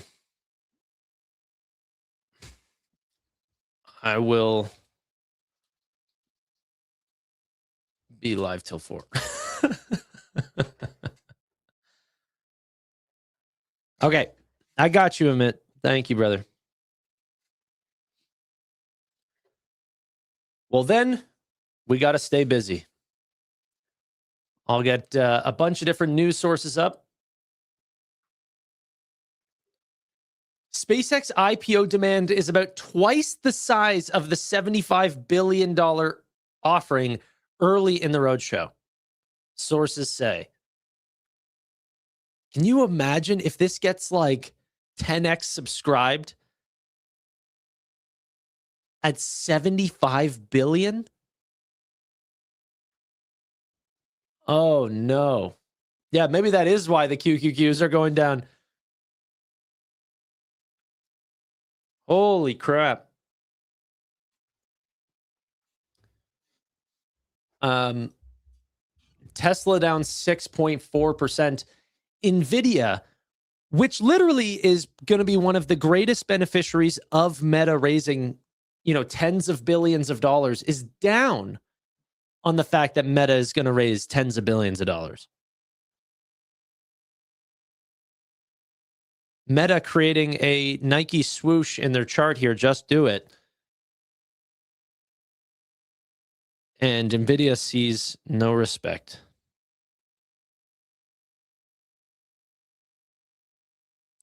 Okay.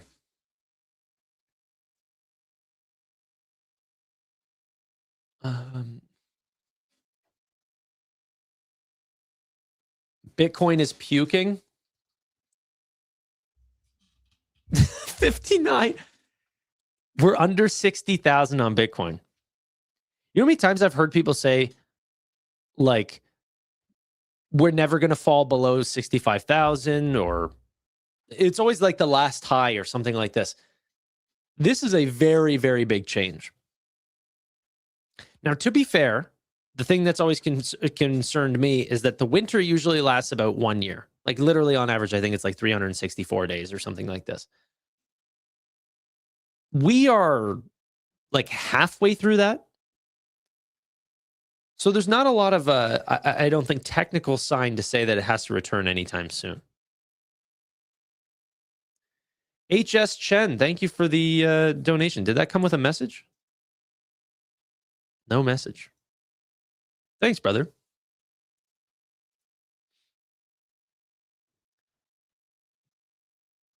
This is when the money is made, people.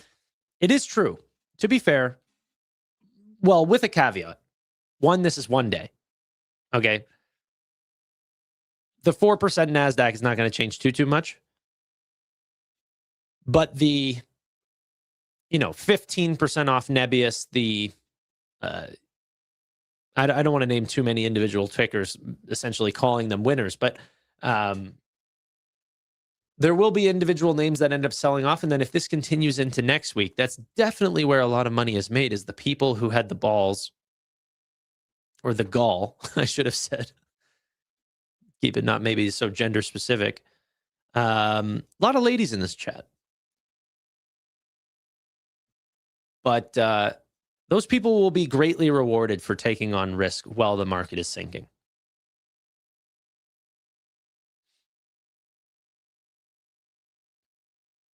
Micron down 20% from all-time highs. Yeah. Yeah. I'm actually surprised that the AI infrastructure names are getting so sold off.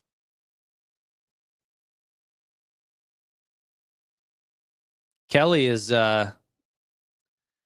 Kelly's such a DCAer, it's crazy. If you ever get a chance to look at her portfolio, there was so many times throughout Palantir's rise where she just kept buying into that company. Robinhood buying into that company. NVIDIA buying into that company. And now she has such a sizable portfolio of just buying quality names. It's actually amazing. The strategy's working very well. Kelly loves shopping. That's awesome.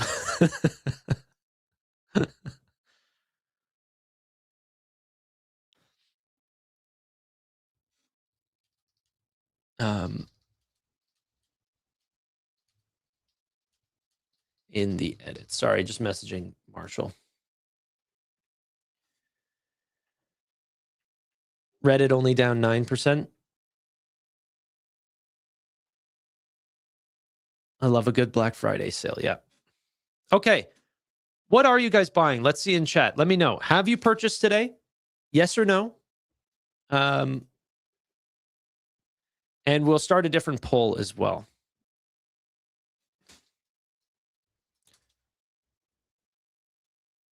Let's see.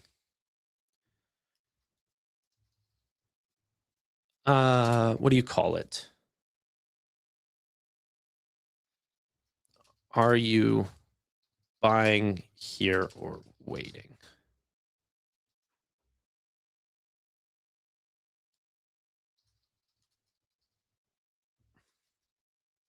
Okay, let's see.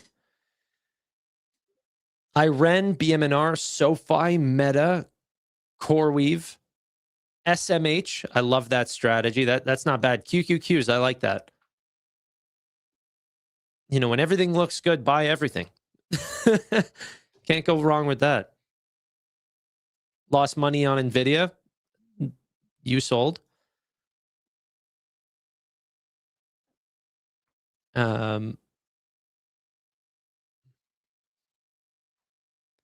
That's like whoever said they lost money on NVIDIA. That's like Cathie Wood, right? We saw the most generational run up in history. This company was like $800 billion, raising up to, $5 trillion. And somehow she lost money on the company while buying in and out of it multiple times. She bought it at every peak and then sold it every trough, every time.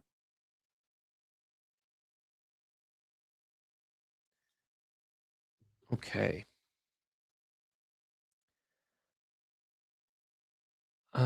Buying CoreWeave, Redwire, ServiceNow, Nebius, Marvell, Nebius and Micron, NVIDIA. A lot of AI infrastructure names. You guys know my heart. QQQs and Rocket Lab. Do you think Rocket Lab sees more investor exposure because of the SpaceX IPO? Obviously, we have seen that into the run-up, but what happens after the actual IPO? Do we see that continuous, like, people buying into that name?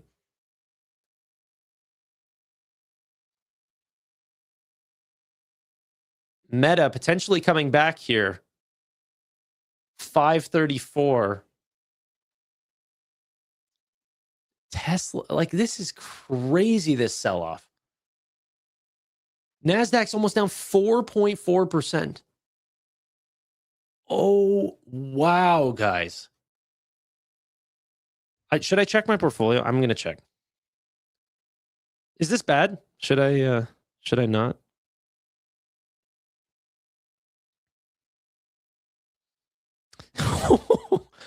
Yeah, that sucks. That's crazy. What are you guys down on the day? What are you down on the day as a percent?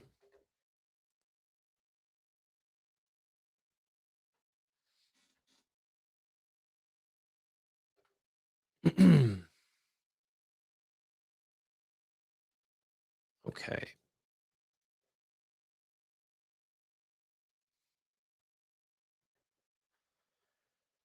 Let's see, like 11%.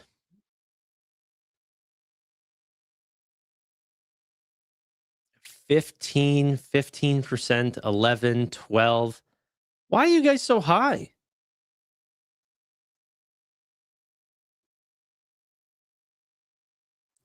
Yeah, like 13.6. Oh, these are all the options, guys.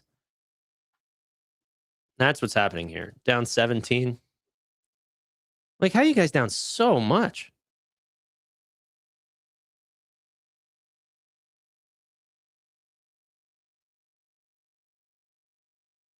Over levered. Okay, now we're just joking. You're not down 23% today. Yes, I'm in options. Okay. Yeah, I'm almost at 8 right now. Like 7.7%.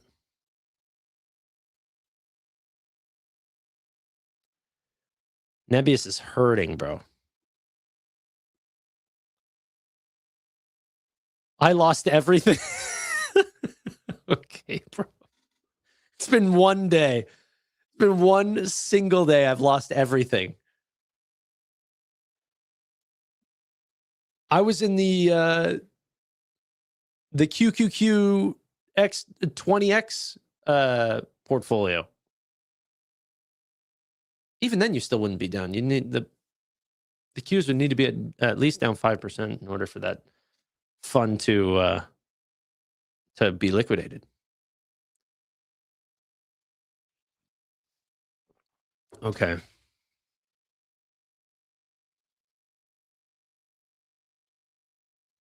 I started buying some stocks for my girlfriend yesterday. What a bummer. This is the problem, though, especially whenever you have these huge corrections. Like, you see these people come out of the woodworks, like new newsletters, new YouTubers, all of these things of people coming out and being like, hey, I've bet on these 3 companies and these 3 companies did amazing. I am now the best. Don't confuse being a genius with being in a bull market, you know? And whenever you're red, you better have a strategy if you're over levered.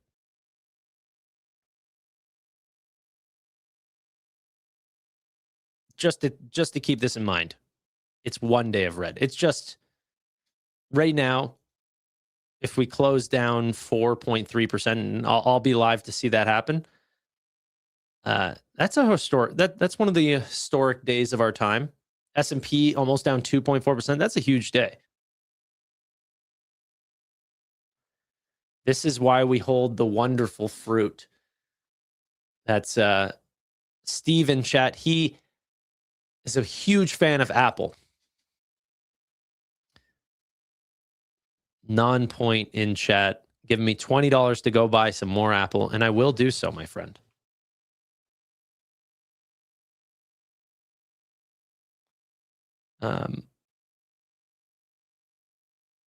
I am live on Twitch as well, yeah. I think Twitch is actually earlier than YouTube. There's less latency, but obviously people don't like the platform as much.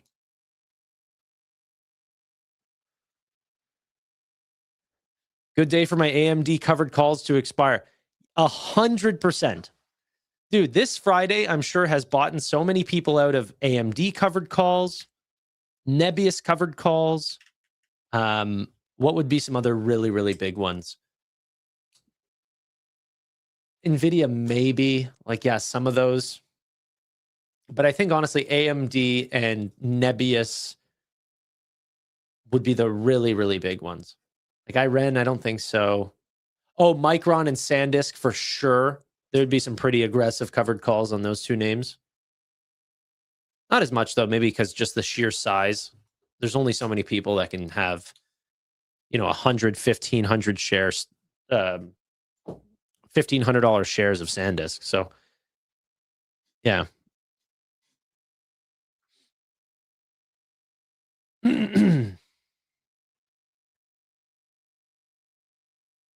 Yeah, this didn't help me out of my Nebius covered calls, but I'm talking about other people. I'm under my strike price. I'm well and clear. I'm not within my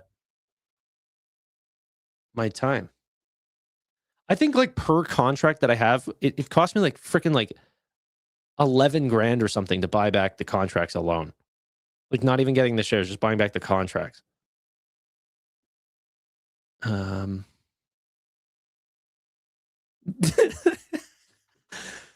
$9,700 a contract. Per contract. So I'm not getting out anytime soon.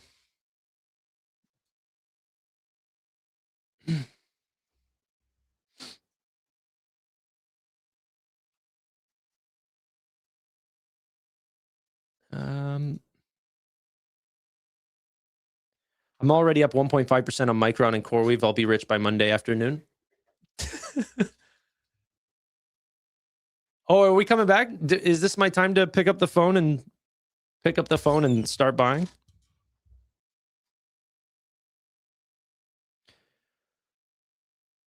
What I thought I was going to be buying today and what I'm actually going to be buying is going to be different. Like, I really thought I was going to be getting a bunch of NuBank shares. What I might be getting is CoreWeave. Or Nebius. That's a nice haircut for Nebius.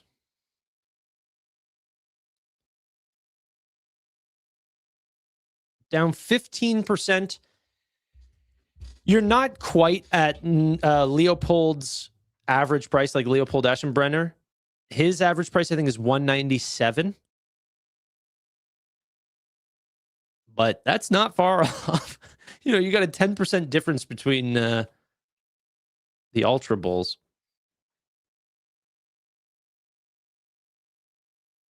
Or I could buy something that I'm down on and then even more down on today, like Meta. Maybe I'll buy a little bit of each. There's just me.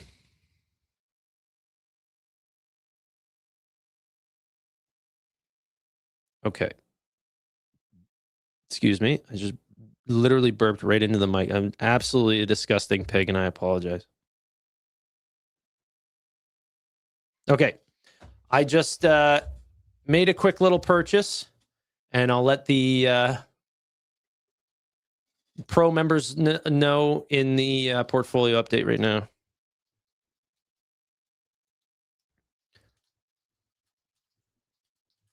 dip on.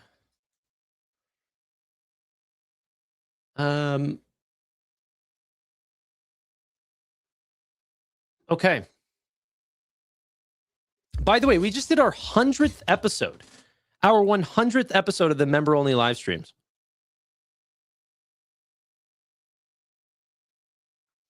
Which is freaking crazy.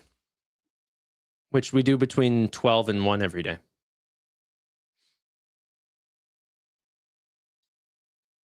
What happened with Cerebras? Are we below 185 on Cerebras? What's their, or is it RBS? Yeah. 197. Okay, so the actual IPO price was 185. Whenever it falls below that, that's whenever things are going to get like bad.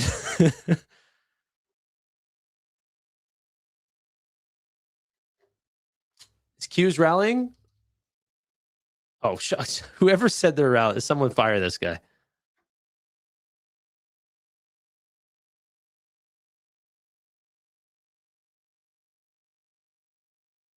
Tanner, are you switching to Hood in Canada? I don't think that's how it works, right? I think they're just taking over the WonderFi thing. It's like going to be Robinhood crypto in Canada. Not actually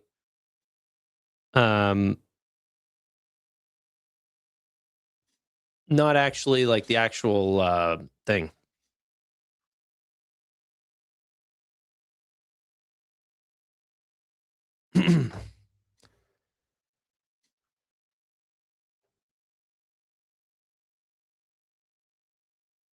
Yeah. Ultra band, thank you. Ultra band.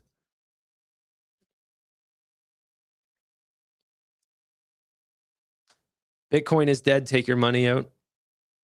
For real, did Michael say, like, Michael Saylor sold a little bit of Bitcoin, and that, like, Jim Cramer was not wrong. That changed a lot of people's thesis on Bitcoin. It's headed so much lower than previous dips.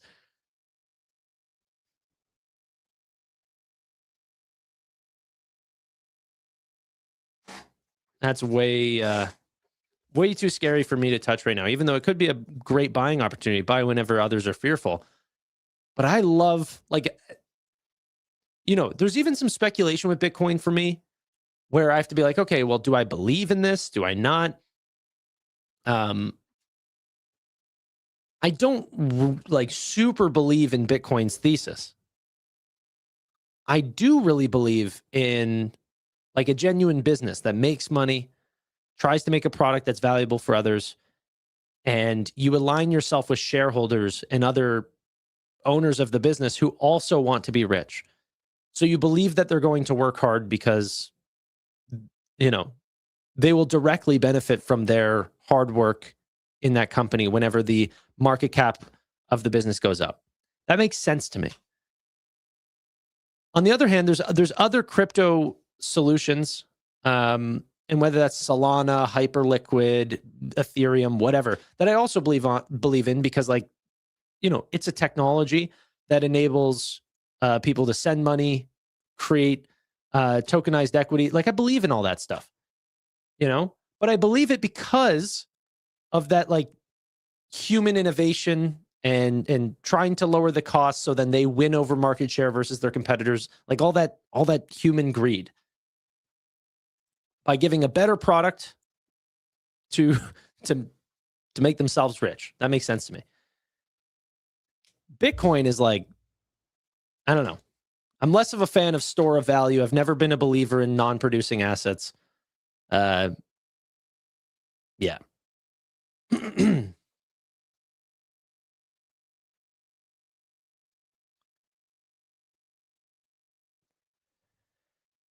Okay.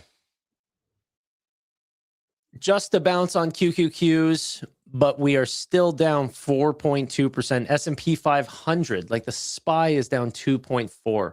I'm trying to get some stats on historically where that puts us in the last like couple decades. I know we've definitely had worse days than this, of course, like by miles, but how many times?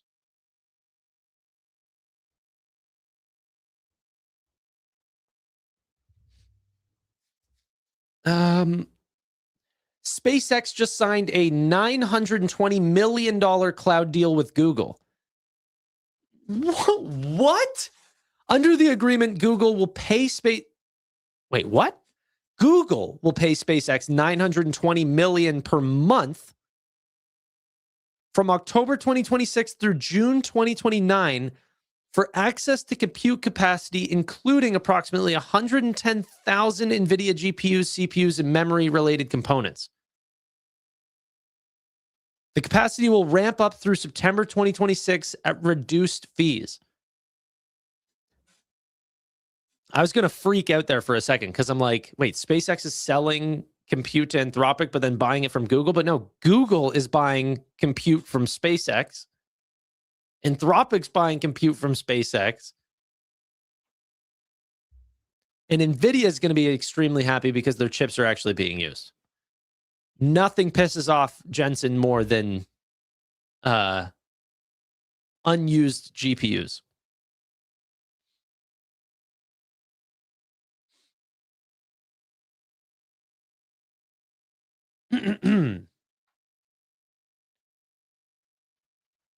Yeah, SpaceX is a neo cloud. They have but this is why I would never bet against Meta, because the day that they realize that they don't need as much compute as what they're buying, someone will buy it. You can get way better rates. You can get a company paying you $920 million a month for 110,000 NVIDIA GPUs. That is so much higher than the going market rate right now. There's something to this, man. They're getting like unbelievably crazy deals right now from a bunch of companies. And that's not a short-term deal. That's from October 2026 through June 2029.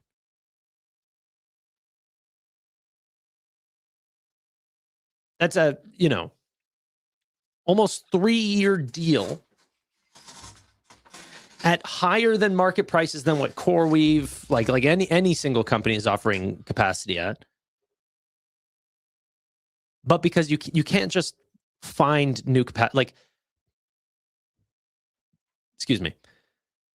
The craziest thing about what SpaceX is doing, differently than CoreWeave, differently than Nebius, differently than all these other ones, is that they don't have, whenever they're signing these contracts with Meta and Microsoft and OpenAI and Anthropic, these big neoclouds, they don't actually have the data centers available yet.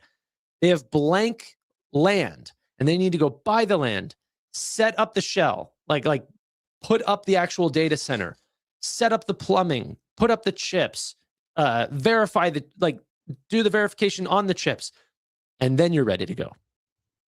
Then you get those chips to production. This can take a long time.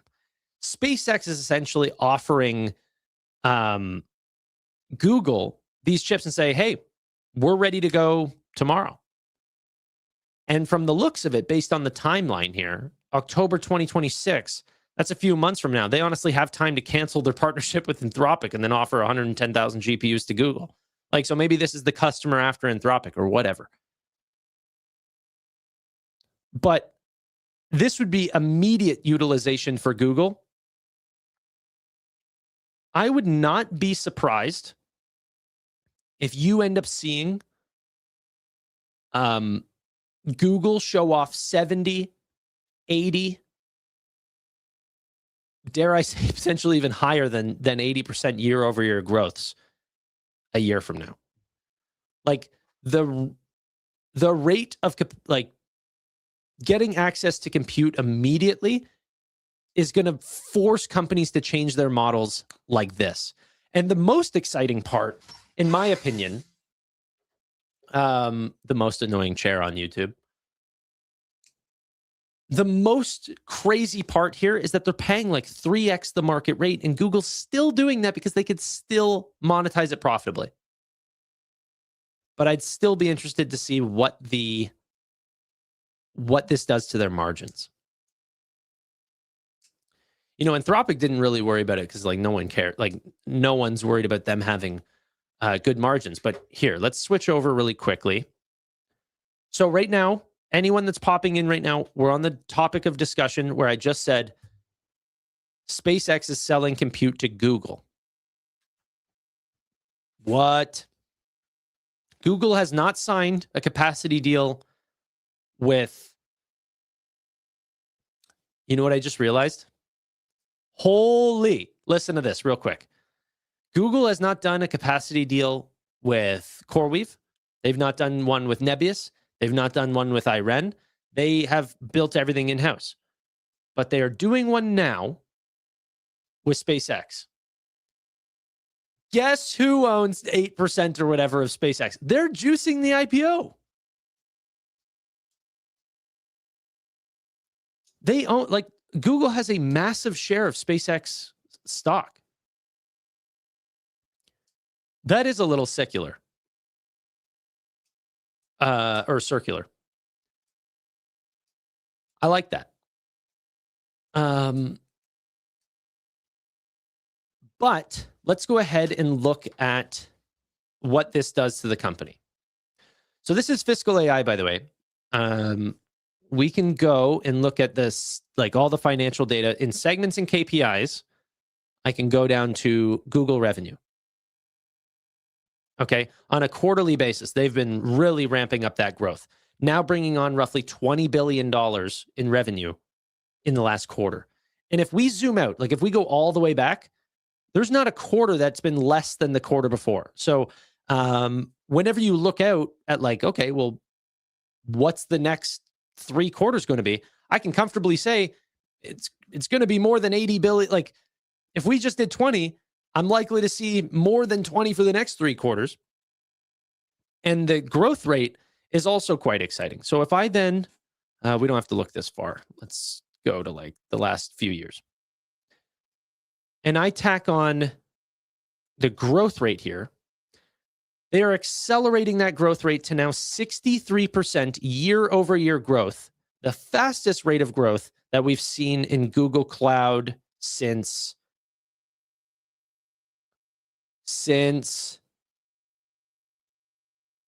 we've been tracking the numbers. That is, for real, I didn't even know it was that good. And the hardest part about continuing this growth is access to compute, and they just paid $920 million a month to get access to 100,000 chips like that, boom, tomorrow, because it's already set up. Okay. On top of that, this is the only thing that these numbers might change. So wait, let me close this. Go to Google Cloud revenue. We only need to look at the last like couple years, and then we will also look at so because Fiscal AI has these like we have the Google Cloud operating income and everything like this. We can then go and create our own custom metrics to look at, okay, so you have the operating income and you have the revenue. We divide those, we can get the operating margin. The operating margin is 33%, the highest that it's been over these last years. And I can almost guarantee it's the highest that it's been since, Google Cloud has been around. It's only improved. But paying for this capacity from an external provider, which is not Google's standard operating practice, and also at huge premium to the current market rate, that's a lot.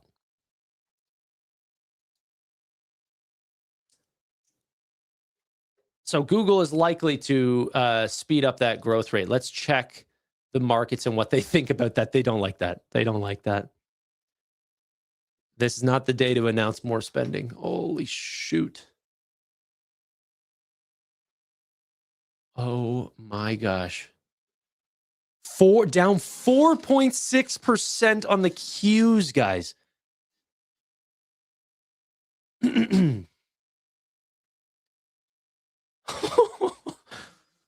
NASDAQ 100 is down 1,400 points.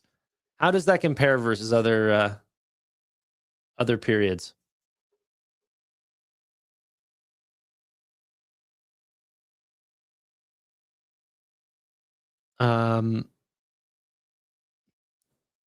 Meta extends losses to down 7%. Is that still true? No, they've recovered a bit. Tesla is almost down 7. Like, wait, what's IGV down here? IGV is down 4.8. Palantir is down 5.2%. You can get this company back for $134 a share. If you guys missed that opportunity, you have that available. If you're greedy, you can wait, potentially see if this goes even lower. Let's check the heat map in the United States. Where is it? Oh. Drug manufacturers, insurance companies, discount stores, utilities, these are green. Tobacco, insurance, green. Beverages, non-alcoholic, dude. Beverages, alcoholic are about to go up if this market stays red. Not non-alcoholic.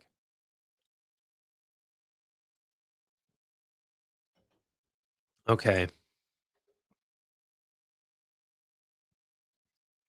Show me the VIX. Dude, I think the VIX. You don't want to see the VIX. You can't handle the truth. 35. Guys, look at that. This was the Iran conflict, everything. It started to cool. Huge, huge jump. Yeah, it's up 35%. This is like Liberation Day.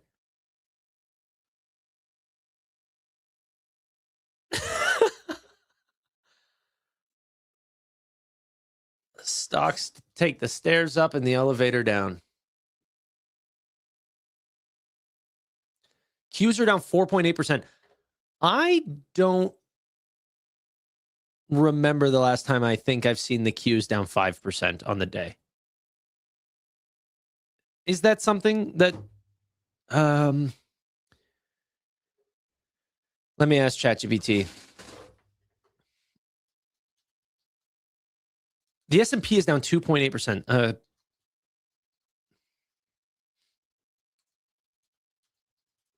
Is down almost 9%. Is this market maker activity? Like, are we just going to fully recover on Monday? Because honestly, that's what it feels like, because there's no bad news. We got a great jobs report and people are freaking about what the Fed is going to respond to a hot economy. That's not bad. Like, the reaction is subpar, which is that we get rate hikes. But if people have jobs, people can buy things. That's good.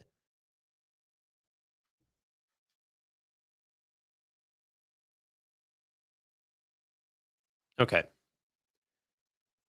I don't know. Yeah, I don't think that this is a crash. Either this is a bubble popping or this is market makers for real manipulating markets or something.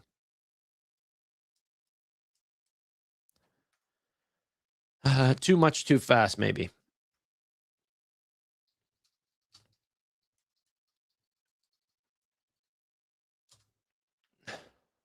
Okay.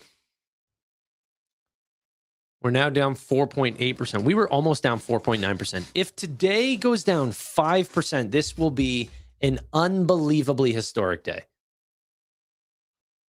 What? All because next Friday we have SpaceX? Like, get out of here.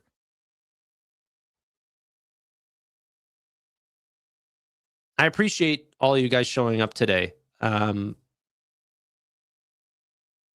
It can be pretty scary. But thank you for being here, and we'll get through this. Right now, it's only a day.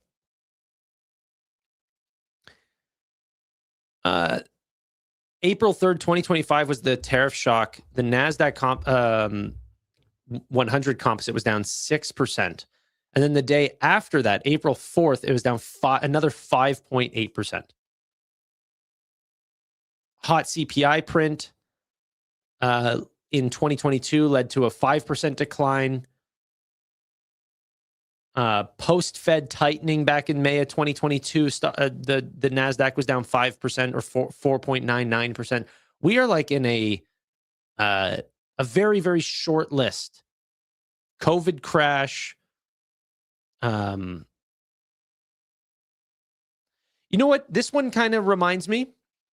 I'm reading through some of these crashes, like big NASDAQ moves. September 3rd, 2020. NASDAQ was down roughly about 4.97%. Why? Because there was a tech stock sell-off after a huge post-COVID rally. That's what this feels like. We have been in a disgustingly long rally, or a disgustingly big rally in a short period of time in AI infrastructure, semis, memory. And it's been very real. But if this is just cooling the jets, that's fine.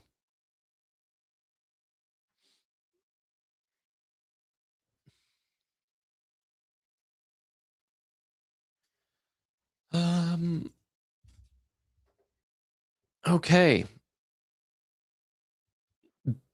Oil's at $90 a barrel. Not that that's great, but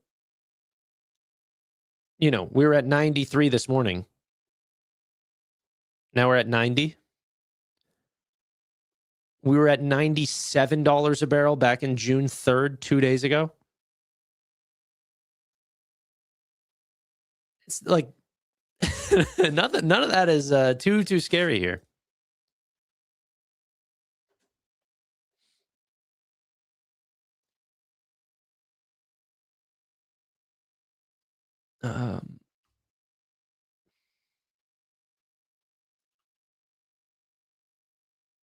Even oil's tanking. That's everything is selling off. Even oil's selling off. That's so funny.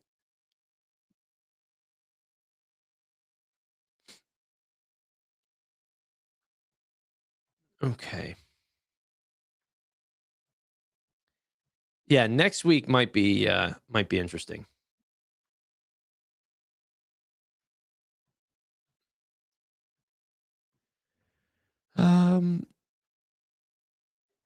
Nebius is trying to form a bottom. Well, it looks like the market is trying to, but yeah, you might be right.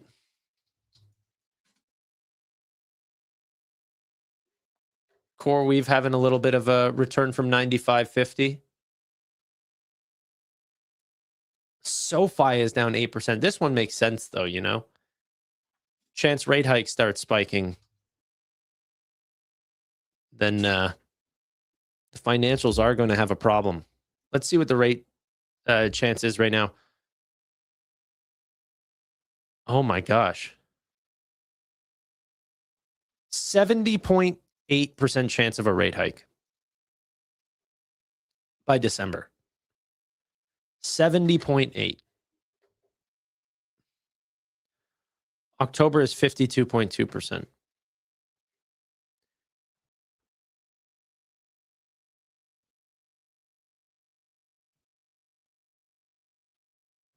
The VIX is up 37%.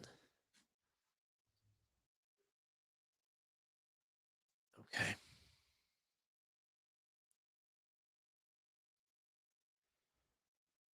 Let's see here. Why does this crap happen on a Friday? Well, that's why I think it's, mainly market makers and stuff. Because it is always on a Friday.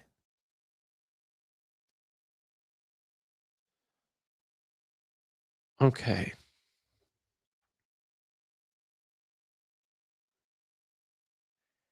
Buy the dip, Tanner? I did buy the dip. I did go shopping. I bought one name.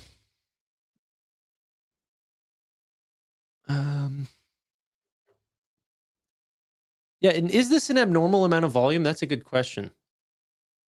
What's the average volume here? Does it say? I'll go looking for it.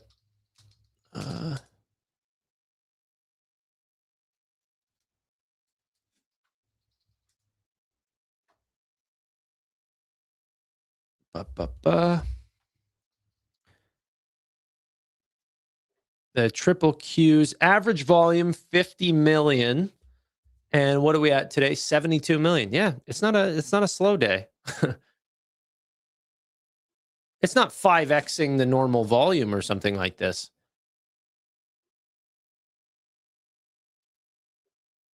The SPY average volume 67 million shares. They've done 60 million so far. So that one's sort of normal and on pace. The Nasdaq's seeing a lot of traffic though. Did we bottom, guys? 704. Did we bottom? We've got 34 minutes left in the market.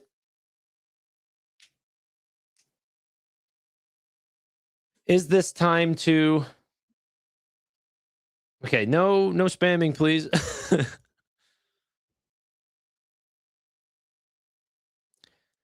Is that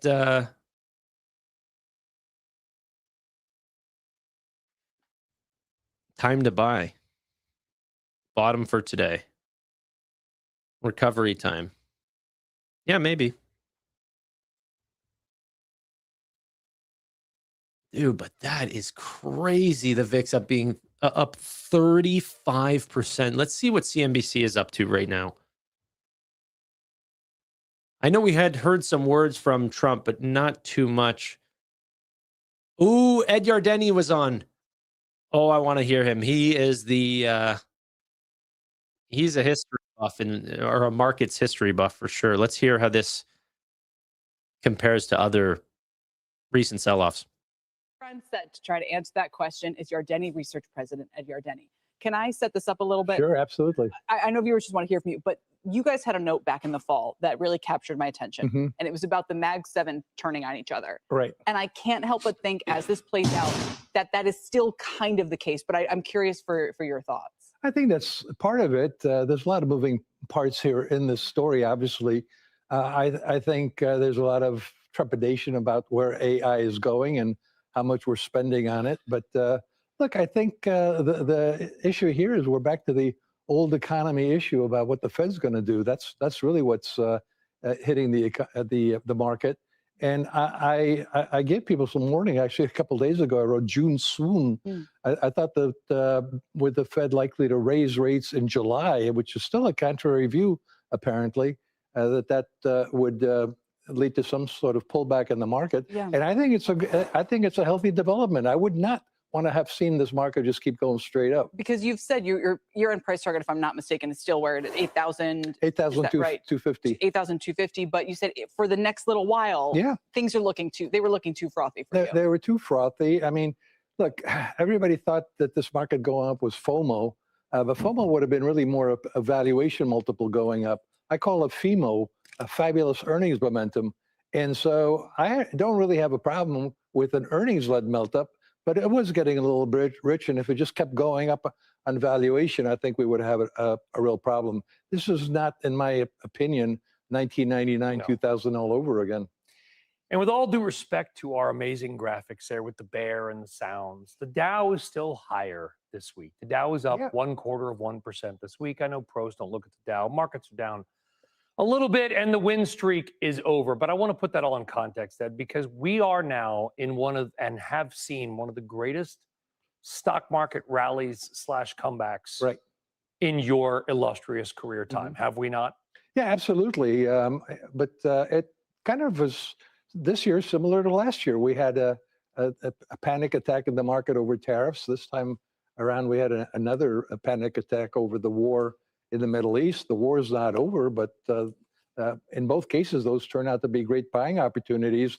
And for all I know, this is going to turn out to be another great buying opportunity. I don't know that it's going to last. Even this little thing, because I'm going to say something that 49% of our audience is probably going to hate me even more for, which is like, I hope the market sells off a little bit, because when the market goes up every day, Kelly, I don't know about you, maybe you can answer this. I get nervous. You want to see pullbacks. Pullbacks are healthy. Selling is healthy. A market that doesn't have a pullback or a sell-off, to me, is an irrational and often unhealthy market. Absolutely. Your take? Well, I think the valuation multiple is high, but it's not high if you agree with me that the economy is resilient, as it has proven to be. and that it'll continue to grow over the rest of the decade. You know, I've been talking about the roaring 2020s, and a lot of people think that that means we're 6 years into it. We're actually, if you use your fingers to count it, we're actually 7 years into it. So we got 3 more years after this one, and things are going really well. And I'm talking about 10,000 on the S&P 500 by the end of the decade. I didn't really want to get there by the end of the year or the end of the month. Some people are already talking about 9,000 by the end of this year, and I'm going to leave it at 8,000 and change. So what do you make of this term, this earnings bubble term that's going around, which the problem with it is it again suggests it's either due to special factors or unsustainable. Yeah. Whereas what we're seeing now, does it give you, and this kind of may be more relevant with things like the memory stocks, like the chip stocks, is this going to be an earnings bubble that we look back on, or are we building the foundation for? I think AI is the real deal. I think what we're seeing here is just a continuation of the digital revolution, where we're able to process more and more data more quickly, more cheaply, and AI is a tremendous development along that road. It started with IBM mainframes back in the 1960s, and now I kind of think of data as another factor of production. You know, when we're taught economics, we're taught land, labor, and capital, and those are kind of short in supply. Whereas data, we're always going to have more and more, and the more we can process, the faster we can do it, the more cheaply we can do it. Guess what? There's going to be. It's kind of like, I call it my Buzz Lightyear theory. To infinity and beyond. There is no shortage of data. There never will be a shortage of data. And the reason these companies, and the well-managed companies, are spending so much on data centers is because they wish they already had them today, because the demand is definitely there. Ed delivering truth bomb after truth bomb, and it's calming to hear, you know. One of the things that he said, you know, the market, if this was a FOMO-driven market, then margins or multiples on those companies would expand. Meaning, instead of paying 20 times price to earnings, you might start to pay 30 times, 40 times, 50 times. And he's really not seeing that. He called it FEMO, fabulous earnings momentum. What does the O stand for? I think it's just a FEM. But regardless, I think he's right. It's okay to have some cool off. Oh, the Mo is momentum. Oh, I see. Lowercase o. FEMO. All right. All right. You're a Dem.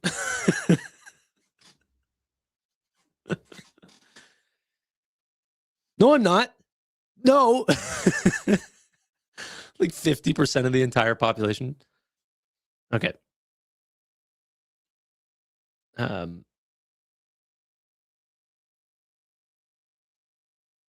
bought a crap ton of SoFi and Reddit in the final hour.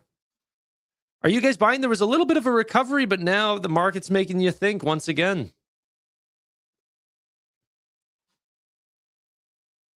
Are we headed lower?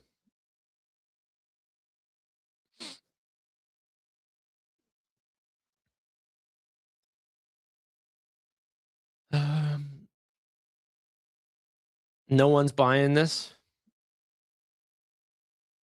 I mean, I just bought, and then I bought again.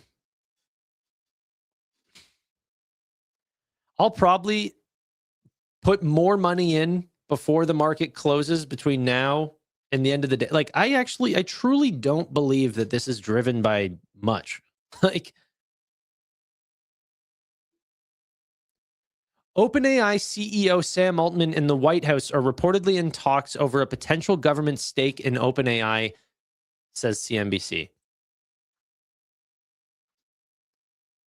Trump also said that the Iran conflict seemingly is going quite well, but didn't give more details than that.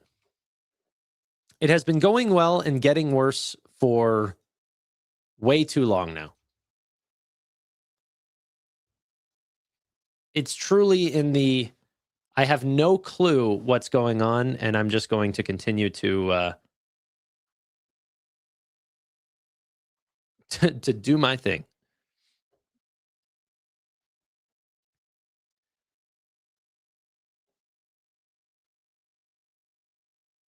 I like that Poet is on your watch list, Tanner. I promise you it's not on my watch list to purchase it, my friend. Unfortunately, I won't be buying that company, but I know it is a retail favorite name, and I'm going to keep an eye on it for others. But it's not in my purchase watch list. I'm looking at Palantir. You know, if that can get any cheaper, that might be interesting. I want market leaders, lots of growth, tech-enabled, focused on AI as well. I really like artificial intelligence. I really like advertising. I want places that I know like are not going to disappear with artificial intelligence. I have a high degree of confidence that if something changes in artificial intelligence, it will likely benefit these industries rather than hurt them. My belief is AI infrastructure. So chips, obviously NVIDIA is the big play in my portfolio. You know, newly Broadcom, but also AI infrastructure in forms of CoreWeave, Micron, Nebius. I really like those names. On a day like today, I mean, holy crap, does it suck? But where would I rather be? There's no place I'd rather be.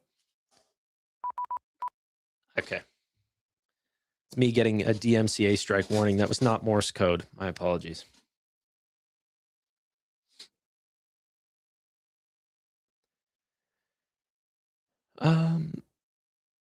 Zeta, no, I'm not in Zeta. Look at this. This is the duopoly of man. Please don't ever sing. Right underneath that comment, Tanner can sing. And you guys are welcome.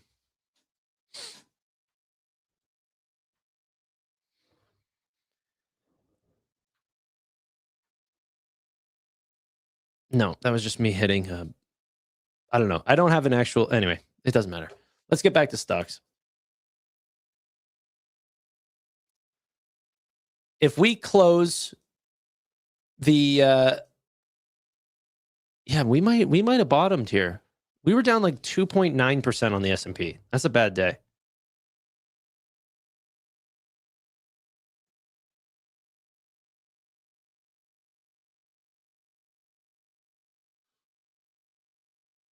I appreciate you for staying for the close. Thanks. It was just for you.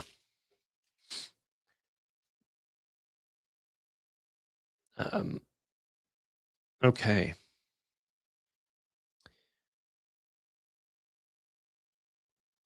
We might have bottomed here. Famous last words. Sometimes, though, you just get it right. You know. I think the market falling 5% for no reason is. I've asked for enough. I'm happy to throw in a little dip buy here and there.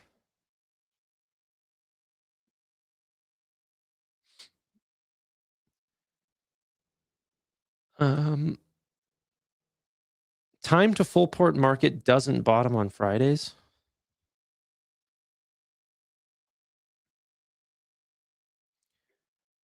Let's see the VIX. Up 32% now. Cooling ever so slightly. Obviously still a very hot day.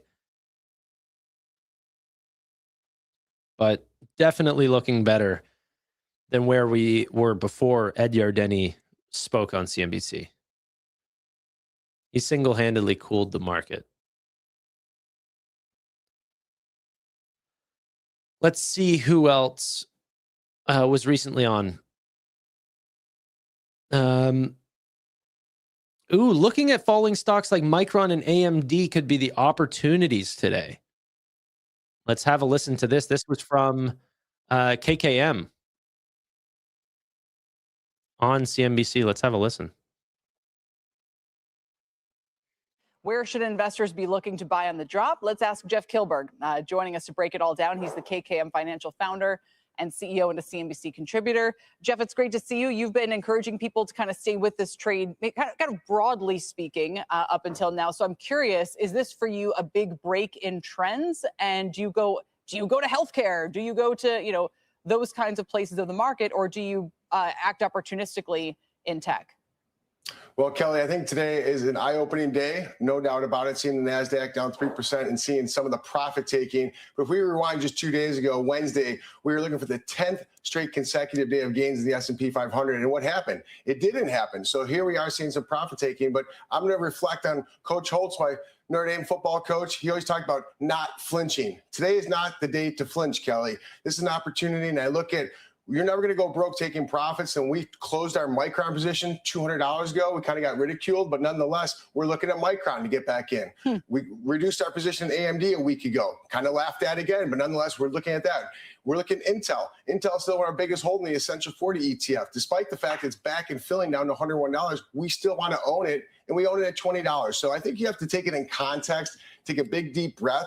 The semiconductors ETF SOX is still up over 100% year to date. Now, it is amplified. All these moves are exaggerated and highly emotional. Yes, the VIX is up 20% today, but this is an opportunity. If you missed allocating, these are quick drops here, and I don't think the AI theme is walking away anytime soon. Despite the fact the jobs numbers, interest rate outlooks, we are seeing earnings. That Q2 earnings at 27% year-over-year growth, that is the guiding light.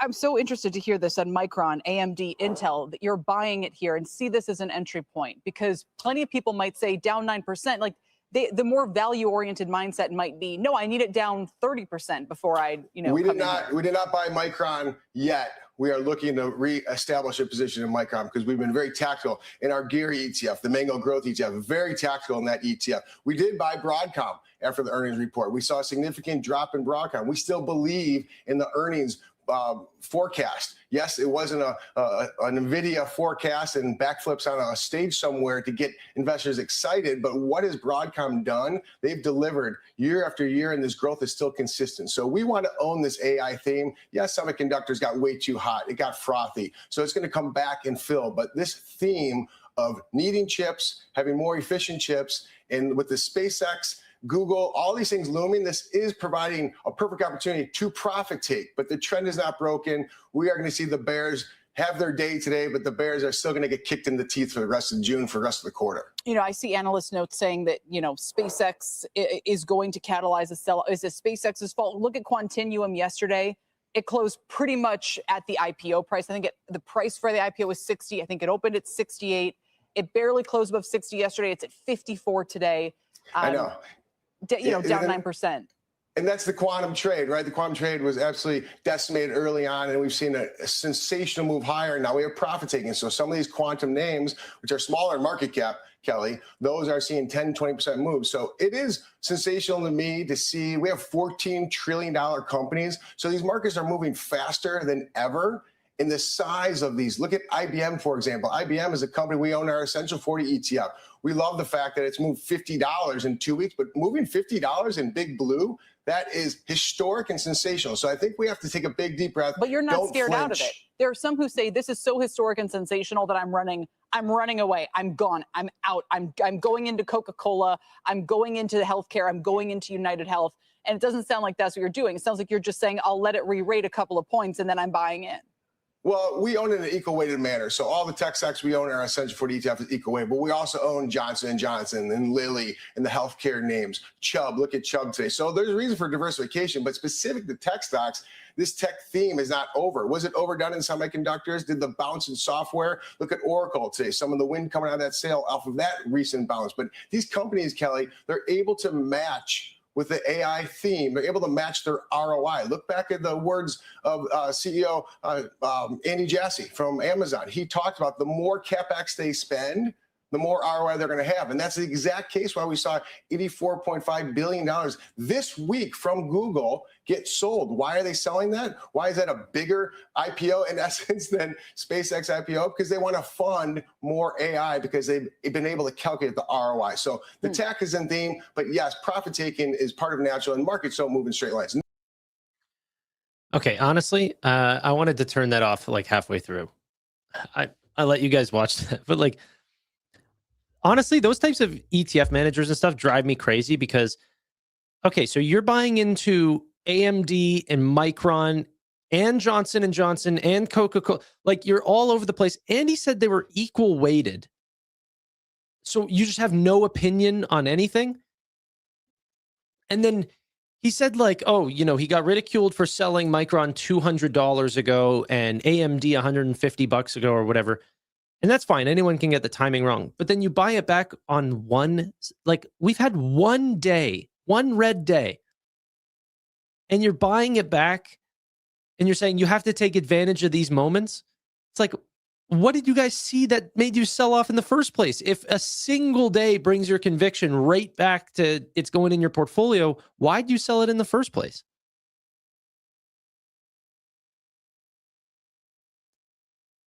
Like, honestly, I think you're right, JWG. You never get fired. No one ever drops your ETF if you don't make any bold claims. You know, it's like analysts that follow price action. It's like, at least you have job security if you just do what the market is telling you that it's going to do. Don't make any bold statements. You're not going to get popular doing that, but also you know, the fees will keep pouring in. Well, at least, you know what? What I will say about Tom Lee is he has definitely made bold calls. There's been times to be skeptical in markets, and he's been, same thing with Dan Ives, right? From time to time, Dan Ives has repeated the same thing multiple times. But the reason why he is who he is and why people respect his opinion is that he's been extremely consistent on being bullish. And whenever he's been right, no one can say, like, hey, you're just following the trend. He's like, no, even whenever things are going bad, I'm saying things are going to be positive. I've believed in one thesis and I've stuck to it. There's definitely a reason to that. Let's go ahead and take a look back at the markets. The VIX is cooling off, and people are maybe trying to buy the dip before the market closes. Even I was doing it while the market was closing. I was shopping around a little bit. Holy. Meta, have they recovered from that dip? A little bit. You know, we're up $11 already. That should make NVIDIA run, though. What did you buy? I can't let you know just yet. That's for members only. I got to keep some of it for my crew. I did DCA into a thing I already own. I'll say that. I bought into something that I already know and love. But I got to give them, you know, something for supporting me, you know. We just did our 100th member-only live stream. You know that? Reddit, SoFi, CoreWeave, Meta. Bought Nokia. That's cool.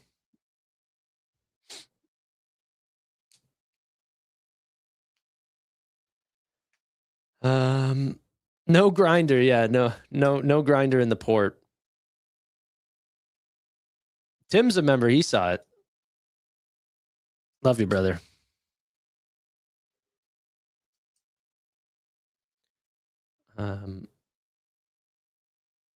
Yeah. Okay. Let's find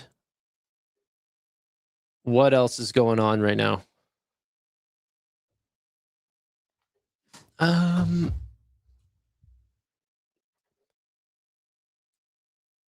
Nothing else that I'm seeing right now. NASDAQ 100 down 4.5%, on track for the biggest daily loss of 2026. If it closes down 4.5%. We're back up to 4.3 right now. So a little bit of cooling. Yeah, a little bit of cooling. Oh, we have a little bit more news about this SpaceX agreement. If full access is not delivered by September 30th, 2026, Google will apply a corresponding pro rata reduction to the monthly fees. The agreement can be terminated after December 31st, 2026 with 90-day notice, while SpaceX retains ownership of its content, AI models, and related data.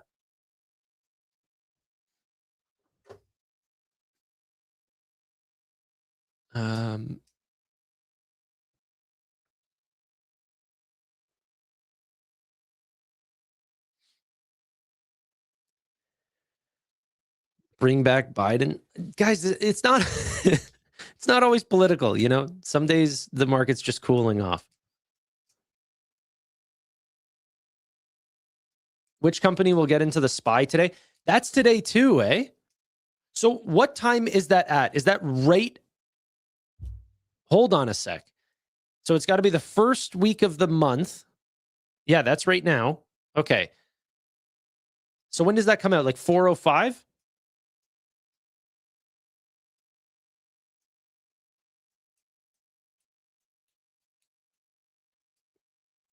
Um, 5 Central Time? Well, I'm not here till 6. I promise you that.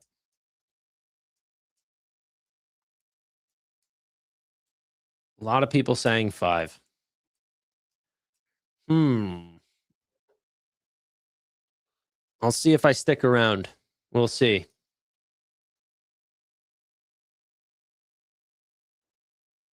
Stay till 6. I'm going to get hungry, guys. I've literally had only breakfast today. It's 3:52 p.m. You know? That being said, I appreciate all you guys coming here, and we're on the final minutes of the market close. We've got about, 7 minutes and 15 seconds left. What's QXO doing? How cheap is this name getting? Wow, look at that comeback. QXO at one point, $15.45. This name, QXO, is such a buy, but I don't know when to buy it. I have no clue when to buy it, but this name is a buy. They're growing like gangbusters. I bought QXO in NuBank. Yeah, I would have bought NuBank today, but it just really didn't even have a dip. There was not much dip to buy comparatively. I wanted to take advantage of companies that were down a lot.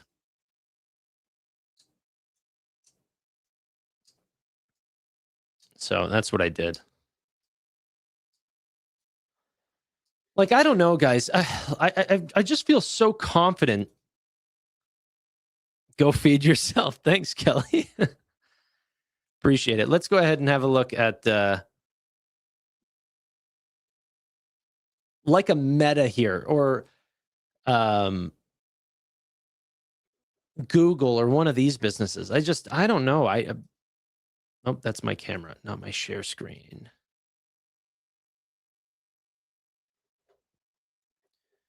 Meta's down a much larger percent than, let's say, a NuBank, for example, on worries of future dilution of tens of billions. So instead, the market sells it off by tens of billions before it even happens.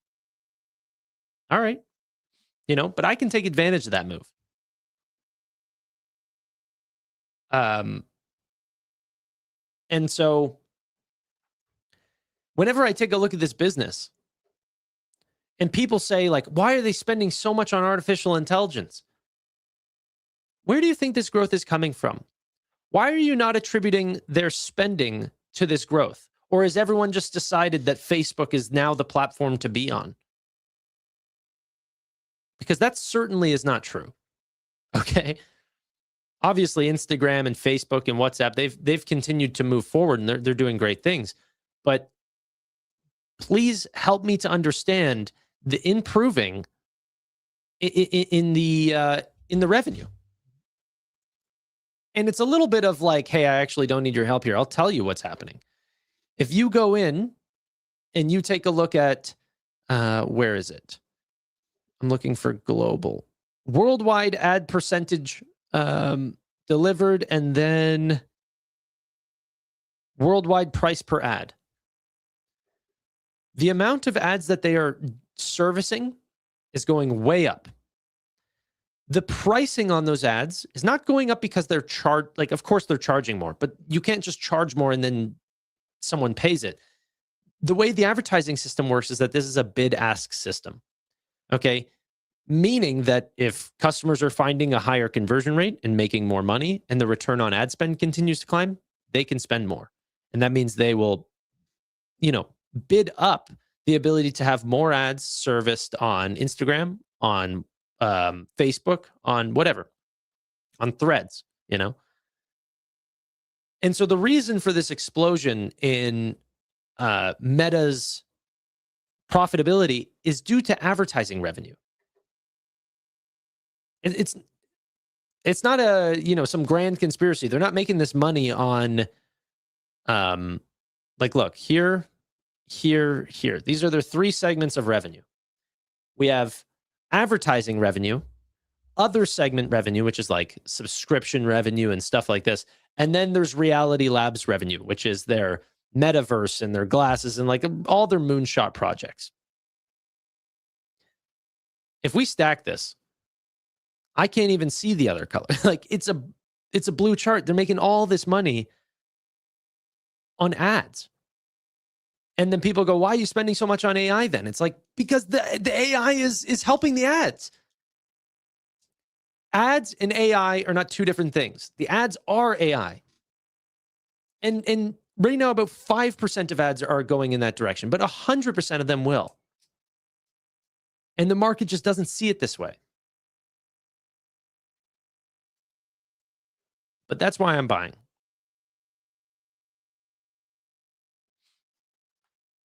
It is a fact. Okay. Carolyn, thanks for becoming a member, which is a YouTube member, quite different than the Future Investing Pro members. Tanner, are you AI? I don't think I stutter. I'm way too dumb to be AI.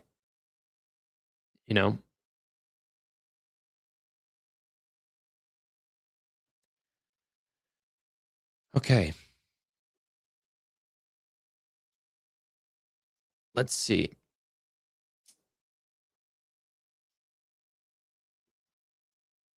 Okay, literally no one's talking. I thought all of you guys would be debating like, hey, is Meta worth it? Is Meta not worth it? Let's have a discussion. But instead, the entire chat is like, on your own thing. Tanner, are you wearing Lulus? Not today, no.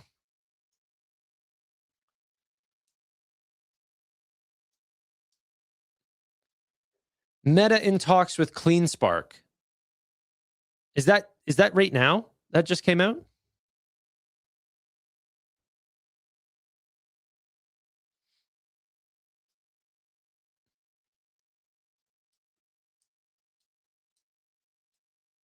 Meta is ass.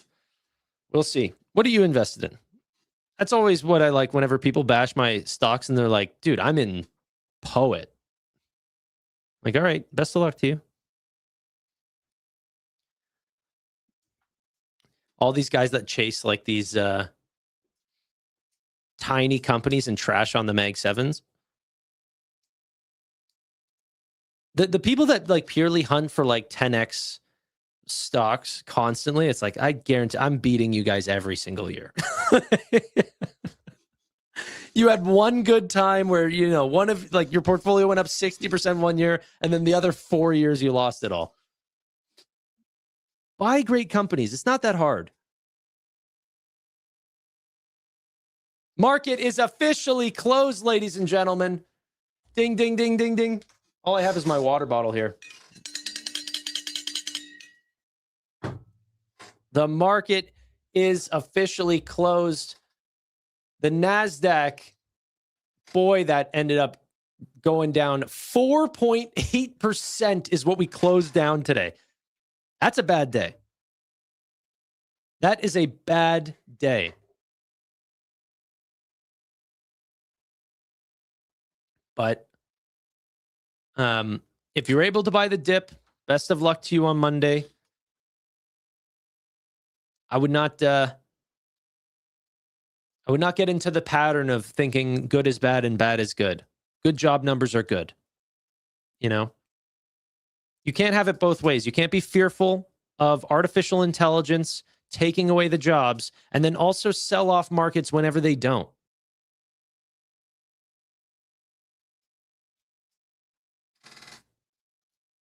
Okay.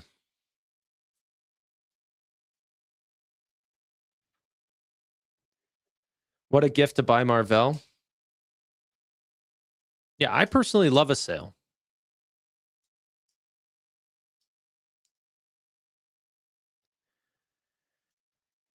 Okay. Ladies and gentlemen, I will be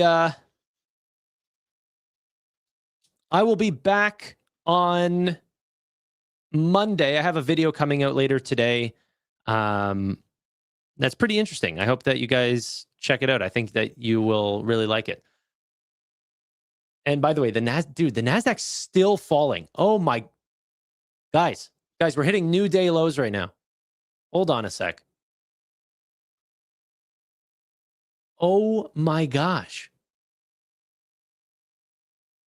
We would be way below 5% right now if the market stayed open. We would be way below 5%.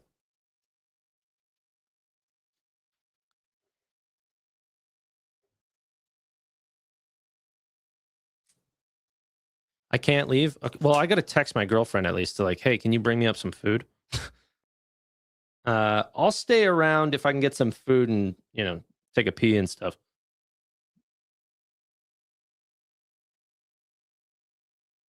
Let me see if she's home. Doesn't count if it's closed. Yes, it does. People are still selling off the markets.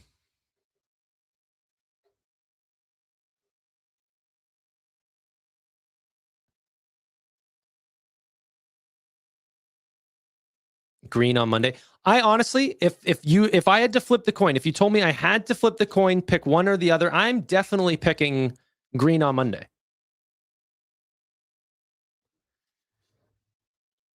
You know, leaving us like this is criminal. I've been live since 12. You guys don't realize whenever I go live at 1 o'clock and then people are like, Tanner, you work for an hour and a half every day. Okay, one, that's not true. But also I do an hour before. I'm live an hour before for members only, and then I go live to the public.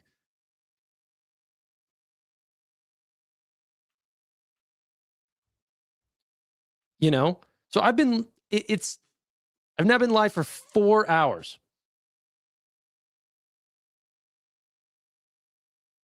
You guys are like this. You guys are typing boo-hoo, and you're literally like this, typing like this. You're going boo-hoo in your darkened out basement, going, yeah, he has to sit in front of the really hot lights and sweat. What a bad job you had. I'm an electrical engineer and just got off a 12-hour shift. No, you didn't. Okay? You're in your basement right now. You're in your pajamas and you're talking shit. I'm just hot and tired, okay? I would love to go walk my dog. Let's continue on with the cues. I am ignoring them. I'm being a bigger man. We'll move on.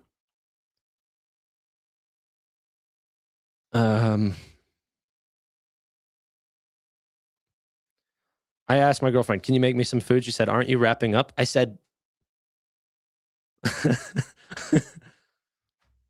make me some food. And then she comes in here and slaps me. I can't even act tough around her. She beat the crap out of me. I like a 6'5" girl, you know, really pick me up and help me get the top shelf stuff.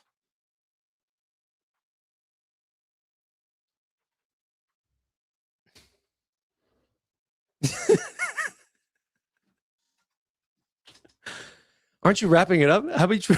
No, I can't repeat that. That's funny though. Whoever wrote that, the sandwich thing was very funny. Can't say that. That's inappropriate.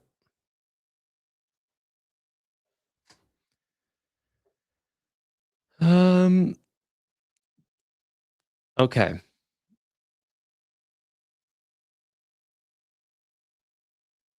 Let's continue on.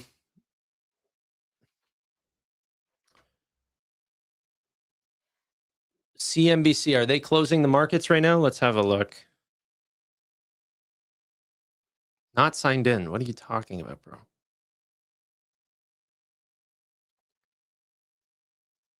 Ooh, let's have a listen to this.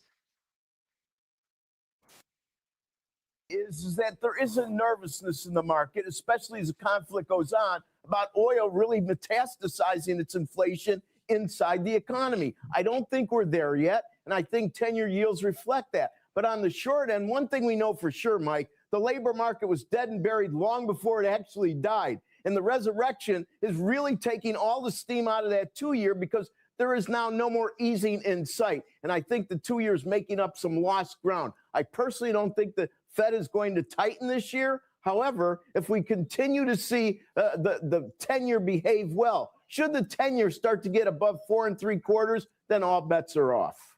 Yeah, obviously that would be kind of breaking the upside of the range. Rick, thank you very much. So is this slide in equities the start of something bigger or a natural pullback after a big run? With me now is Stephanie Aliaga, JP Morgan Asset Management Global Market Strategist. Good to see you, Stephanie. Good to see you too. So, look, the market's feasted on some great earnings. We pretty much are through with that. Pretty much insatiable demand for semiconductors, AI hardware, all of that got into the market. What's your interpretation of exactly how we're seeing this pullback play out? Well, I think we have just had a ferocious rally this year, particularly around that hardware complex. I mean, as of yesterday's close, the semiconductor ETF had essentially doubled year to date in the first 5 months of this year. A lot of that was around earnings, but it's also telling us, look, at these levels, the bar is really high. And that means that there's going to be that sensitivity in markets, especially when you have some uncertainties really percolating in the second half of the year.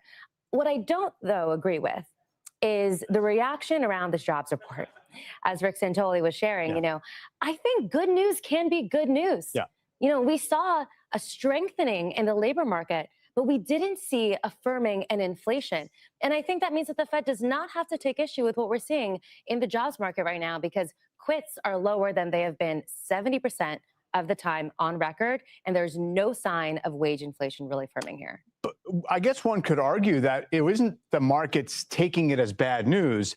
It was essentially doing heavy selling in the parts of the market that were going up a lot that had very little to do with the domestic economy or the job market, right? I mean, the AI trade has been independent of all those things. And now, I mean, consumer cyclicals, they outperformed by a lot today. Banks did not get pounded today. So in other words, it wasn't a reaction as if the economy was in a tougher spot. It's much more about the market dynamics and how we've been capitalizing. No, absolutely. I mean, I think it's a short-term kind of digestion, right? And investors looking at their portfolios and making sure that, look, they have some stability there for what may come. And I think that's good news. That's healthy, And when it comes to all of the strength that we've seen in semis, I mean, it's natural for investors to start looking at other parts of this ecosystem here, because this AI wave is much bigger than just the hardware component, and we're seeing opportunities really across the economy. Well, yeah, I mean, semis got to about 19% weighting in the S&P 500. AI, in a pretty direct way, is probably half the index, right? So that explains some of today's movement.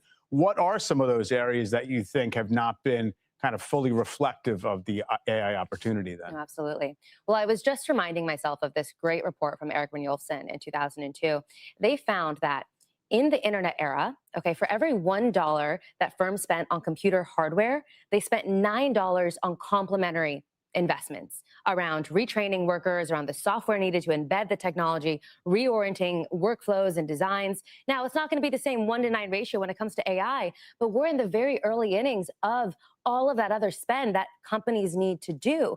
And you're hearing that from them this year, that they're expecting to increase the amount of AI spend per employee by 50% in the Atlanta Fed survey. And I don't know that all of that is really baked into market expectations just yet. The need for AI software, right? And also a lot of these other kind of complementary investments around AI. It's hard to escape that all this is happening at a time when the amount of new stock that's going to be sold is growing beyond what we've ever seen before. So obviously SpaceX IPO, but then Alphabet secondary, all the rest of it. And whether it's causal or not, it's in the air that maybe this is a seller's market. How do you think about that, and how should investors react to it? I think we should be buckled up for some volatility. Obviously, there's going to be some, high profile, liquidity entering the market. However, I think when you take a step back and you remember that since 1990, the number of public market companies has essentially halved to 4,000. Meanwhile, there's been strong structural demand flowing into markets every day from people's 401k contributions, from massive passive inflows that are valuation agnostic for the most part, right? And all of that still puts pretty good structural support for markets. And we think that we can ultimately digest this new issuance this year. Of course, there's going to be some volatility along the way, but so long as there's a reason to invest, we think those inflows will be positive. All right. Yeah, a bunch of you guys said that she stole my line or something like this. I must have been stepped away during that moment. What'd she say? That was she stole my line. I'm trying to see where you guys were saying that. Or Tanner copied her. She copied Tanner. What was it?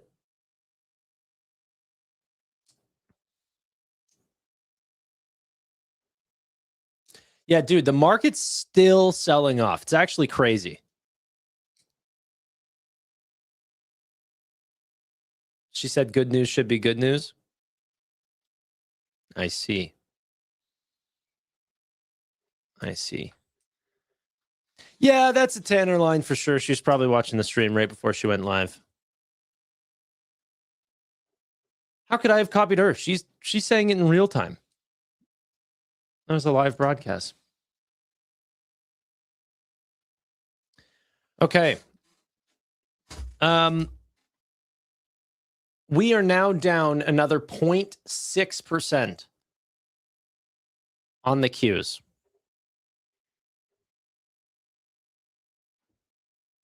That's pretty nuts. Definitely watch the stream, yeah. I always hear from time to time or like get a DM from somebody where I'm like, you watch the stream too? Pretty nuts. Everyone should not be looking at the one-day chart. I agree with that. You know what? It's a bad day. It's a Friday. A lot can happen throughout the weekend and a lot of bad news too. It doesn't mean that it's a guaranteed win. It never is over the weekend, right? America works through the weekend. So we don't know what's going to happen.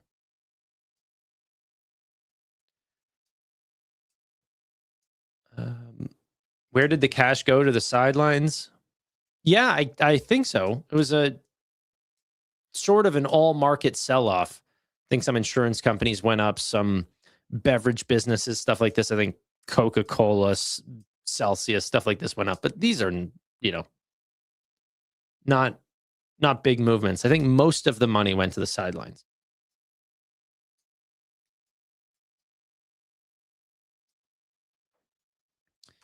Look at Nebius in after hours. Nebius. Yeah, wow. Finished high, sold off immediately. Google now down another 0.9%, essentially bringing it back to its lows. Tesla's still selling off. NVIDIA still selling off. Microsoft. That's crazy. The only thing that's green even slightly is Amazon in the after hours.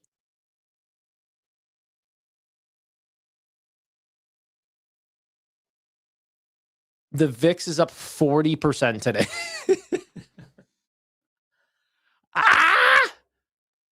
That's wild, bro. That is just wild. Lumentum down another 1.4% after hours. Coherent down 1.6%. SanDisk down another 2%. Cipher Mining down 2%. Nebius down 2.8%. Micron is 853. Whenever you wish you sold more than your cost basis, that face you make.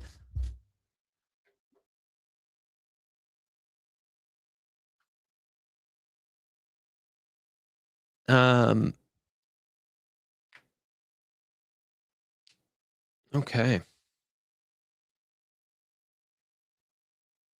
Thoughts on Carvana? I don't really follow it at all. I don't have any thoughts on the name. Let's see what Bitcoin, is that still selling off? No, back above 60,000. That's fine. ETH climbing back a little bit, it hit $1,540.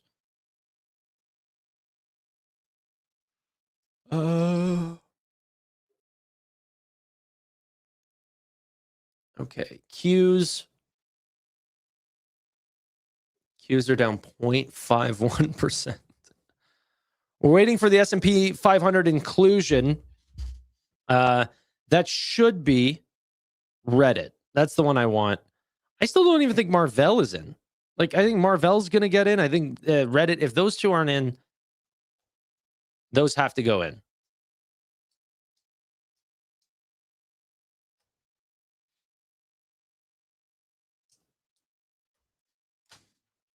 Micron to 550. That would be quite the sell-off. Is it impossible? No. No, not at all.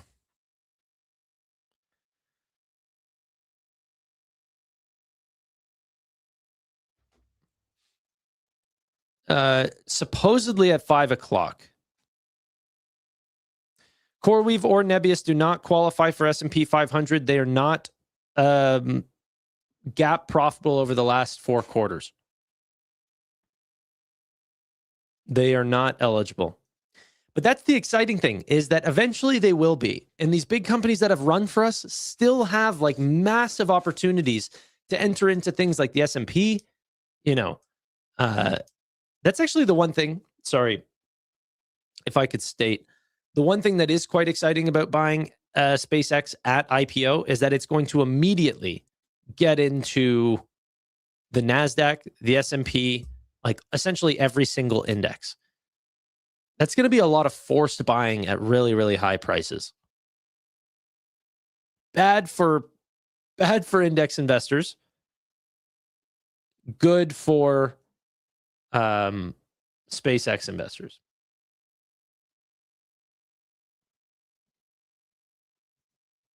One second. I think I'm getting food delivered.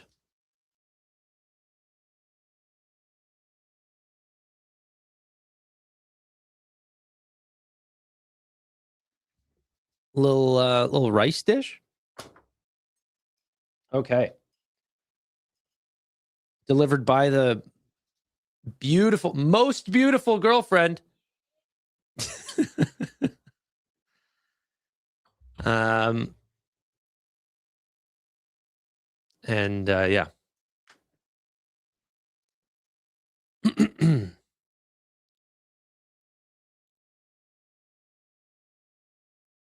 It's DoorDash by his girlfriend, yeah.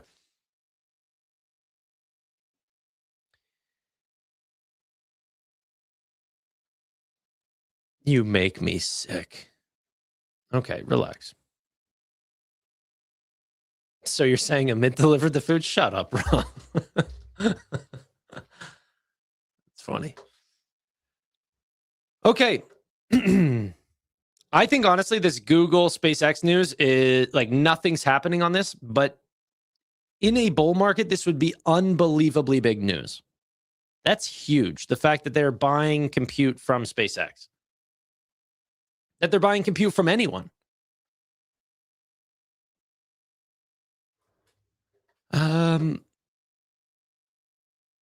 Google is considering raising tens of billions in stock offering as it seeks new sources of capital following the launch of Google's record $85 billion equity raise this week. DeepSeek took the top spot. DeepSeek took the top spot on a major U.S. business spending index in June as more companies looked for lower cost alternatives to OpenAI and Anthropic.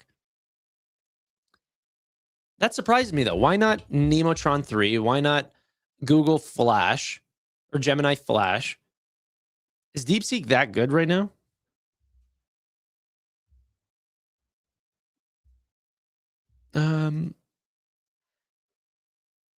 I'm a little surprised by that. I got to be real.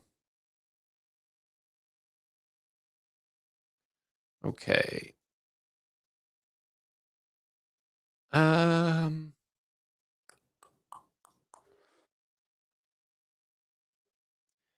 The news that came out was just about jobs data. Jobs data was really, really strong. Oh, Tom Lee was on the market. Let's have a listen to Tom Lee. Is he going to be celebrating this market correction? He's been talking a little bit pessimistically lately. What do you think of this news? Certainly in light of the Alphabet news earlier this week, is this a good sign or a worrisome one?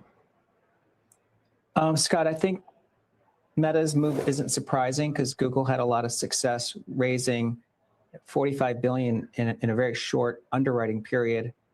And I think it's a reminder that these AI companies are building basically, huge real estate infrastructures that aren't fully funded today. And that's why not only will SpaceX need to raise more money beyond its IPO, and OpenAI and Anthropic, and of course, Meta and Google, but I do think they're showing a lot of promise in their investment today because there's been significant breakthroughs. So I think investors are going to give them grace, but you're right. I think Stephanie's right. This is not Meta's sort of financial profile is changing. It's changing from a free cash harvesting from their prior businesses to one where they're building land that could end up being beachfront property.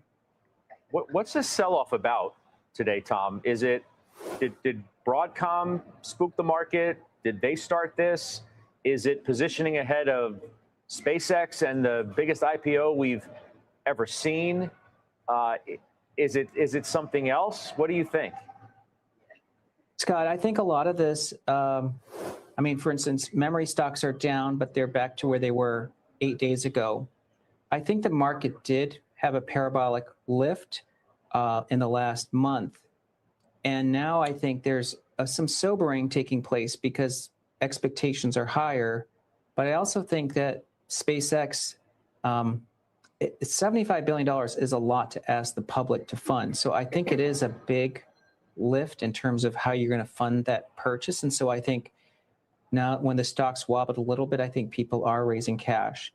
I don't think that this is the start of a broader correction yet, but as you know, we do think that later this year, there's going to be something that feels like a bear market. Today's not fun, though. Let's bring in. Bad timing. Let me just continue with Tom Lee here for a sec while I finish my food. As well. Both are CNBC contributors, Steph. It's great to have you here. Thanks. We were walking to the set, and you stopped me and said, I just sold some of my Meta.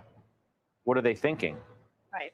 They're tone deaf. Tell me more. They're tone deaf. They're already going to spend more than people wanted them to spend at $125 to $135 billion this year. It's up from $74 billion last year. I get why they're doing it. It's okay. But this, the shareholder base at Meta, they don't want them to continue to spend like drunken sailors. And so this is a company, Scott, that has spent $82 billion since 2021 on Reality Labs with $80 billion in operating losses. And now they want to spend all of this cash, go through their free cash flow. Operating margins are under pressure. So I just felt like enough. Now, I still own it because I still think they're doing the right thing for the long term. And they are seeing some monetization in terms of time spent. We talked about that, and price. They're getting some good pricing on their ads. But this is just enough. Enough. Well, how do you want them to fund what you continue to believe is the good long-term story? I mean, if you're just running down your free cash flow, you need to look at alternative sources of capital, which is what Alphabet announced this week. Right. And now this report suggests that Meta's looking to do the same. Right. Well, I don't want them to have negative free cash flow. That's the same thing with Amazon. I don't want them to have negative free cash flow, but they do. Same with Oracle. I have to be consistent. I don't need to be investing in these names while they're in this heavy investment mode, because you're not going to get the operating leverage. You know, I talk about that all the time. When you get done with the spend cycle and you have the revenues and then you have the margin expansion, that's when you really do want to buy. Now, the stock is not expensive, but I just think it's probably stuck here for a while. And into this sell-off in tech, I want to be adding to positions in tech. We'll talk about that in a minute. Meta's out with a statement, by the way, calling this, quote, pure speculation. We've been clear, they say, that huge opportunities lie ahead in AI, and we'll continue focusing on raising capital in the most flexible ways to support that. Raising capital. So they're going to go either to the debt market or the equity market. What other options do they have? Oh, they'll go to the private markets, obviously. So, I mean, there's a lot of options for them, and that's fine. But I just don't want to continue to see them spending more and more and more. They're already spending a lot. But I mean, these companies have already kind of made the point that they're willing to put their thumb in the eye of investors if need be, to pursue these ambitions, which they think they have no choice but to pursue. 100%. And I will point you to the shareholder letter from Andy Jassy, the CEO of Amazon. I thought he did a very good job explaining exactly why he's spending so much. They aren't going to see the returns this year, but they believe they're going to see massive returns as a result of the spend, and that we haven't seen this kind of investment and this kind of technology in our lifetime. So I understand all of that. But I have a choice as to what I can own and where I see earnings estimates going higher. And for bringing it back to Meta, I mean, the numbers actually did go higher on the revenue line, but the operating margin numbers are going in the wrong direction. And then people are not going to spend on, or they're not going to invest in companies where earnings are going down or at least stagnant. She just said that, they're spending because they believe that they can make more over time. And she's like, I get that, but, I want some immediate returns. Yes, the margins are going to be impacted right now because you're setting up the data centers. You're having these massive capital expenditures, meaning a spend today for an investment for tomorrow. I just always go back to, like, who are we? Who am I? Who is this lady that believes that she knows the return on capital for artificial intelligence better than Mark Zuckerberg, surrounded by the smartest engineers in the world? And I mean, like, literally ones that he spent like $1 billion for. Like high 9 figures for multiple of the smartest engineers in the world. And I honestly think what Mark and Google and a lot of these companies are thinking is like, dude, even Elon said the money that Anthropic is making today will be a rounding error to what artificial intelligence will be making in the future. If that's the case, then like any amount of cost saving would be a large impact to your potential future growth. And Anthropic almost got bit in the butt very, very hard. A lot of people made fun of OpenAI for essentially spending $1.5 trillion worth of CapEx. And everyone goes, oh my God, this company's making $0. And then whenever it comes down to it, Anthropic had to throttle customers, offer less. Their models got worse. 4.7 was worse than 4.6 because they, essentially tried to throttle customers. And it's because they just had way, way, way more customer demand than what they had for supply. And then by the time you actually need it, you need to set up the deals 18 months before they actually happen, because by the time the customers actually come, Anthropic has to go to a company like SpaceX and say, hey, I'll pay 3x the rate because we didn't think ahead. And that's like you have to give a lot of credit to Sam Altman and OpenAI. They're spending a crap ton of money, but have been one of the few companies that have actually anticipated the ramp. And now I think Google anticipates the ramp. They're seeing it. I think Mark Zuckerberg expects the ramp. I think he's seeing it. And he said, if we misplace $300 billion, that would be a shame, but it's a rounding error to where we're going. I can't see the future. I don't know 100%. I bet you the clarity into what the future of artificial intelligence is, Mark Zuckerberg has a greater image than me and that analyst. And so does he want to light investor capital on fire for nothing? Like, I mean, he's the biggest shareholder of the company. You know, does he want, whenever this rumor goes around about the tens of billions that the stock goes down 7%, his $100+ billion net worth goes down by 7%. We have minority stakes in the business that make up for a percentage of our overall portfolio. That is his portfolio. One stock in that portfolio, it's Meta. He does not want to mess with this. So if you think that he is less educated, has not made smart financial moves, and is going to do poorly by investors or is going to retire soon, like there's some sort of key man risk, sell your Meta. But everything that I've heard from Mark Zuckerberg is this is the most ruthless CEO. Like, this guy does not lose, you know? He's made big gambles, and some of them do not go right. But that's the exact same thing of the Elon Musks and the Jeff Bezoses and all the guys that have essentially made centibillionaires of people have been the people who have made big gambles, and not all of them have gone right.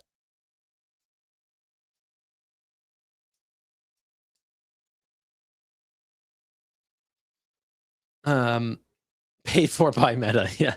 I'm not even streaming on their platform. I'm on Amazon's platform with Twitch. So, you know, the Jeff Bezos compliments you got to be careful about. I could be lying through my teeth. And YouTube, the Google stuff.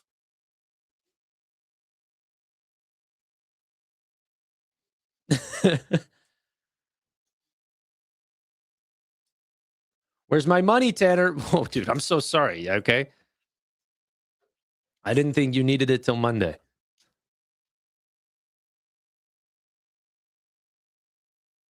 He messed up with the metaverse. I agree. And you know what? I think he's actually right about the metaverse. I think he's wrong on the timeline and the technology. I think we're like 15 years away from the metaverse. And people don't really want that right now. But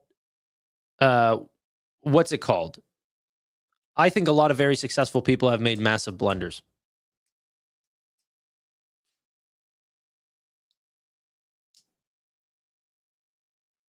I also agree with this. Wait, someone just said this. Metaverse happened because he was tilted with Apple controlling the apps. I completely agree with this. Meta is trying to find any way of breaking out of these extremely hyper-controlled ecosystems like Apple. And he sees the control that they have and is going, okay, metaverse or AR glasses or something like this. And they stirred up enough controversy where Apple had to then follow into the thing they did, Apple Vision Pro. And then also, Android Glass and these sort of things, Samsung's working on it. Apple has been reported to be working on AR glasses as well. They do not mess around with Meta. Okay? Because they do know that Mark's a killer. He definitely is. Like, he's been operating this business since the dorm room times and has become one of the largest companies in the entire world, like, in a less than 2-decade time frame.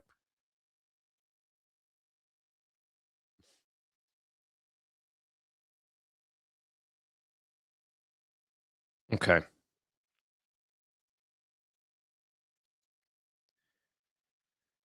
Battle for market share. It's the greatest game in the world. I love the stock market. It's so fun to watch this.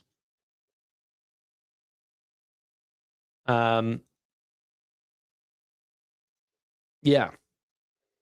And plus, like, look what you're getting from the business. Don't even worry about the glasses. Oh, he got the metaverse. Dude, look at the margins on this business. Look at the net income. Look at the free cash flow. This business is solid. Gross margins of 81%.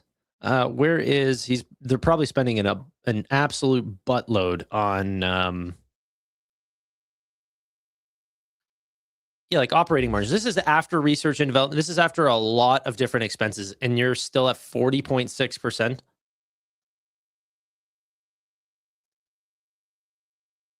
I don't know, man. Mark doesn't make me that upset. I'm a believer now.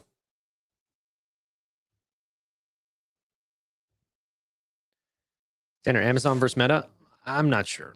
I don't know.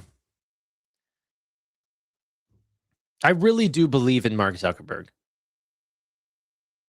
I would say, like, and I'm not saying he's a good person.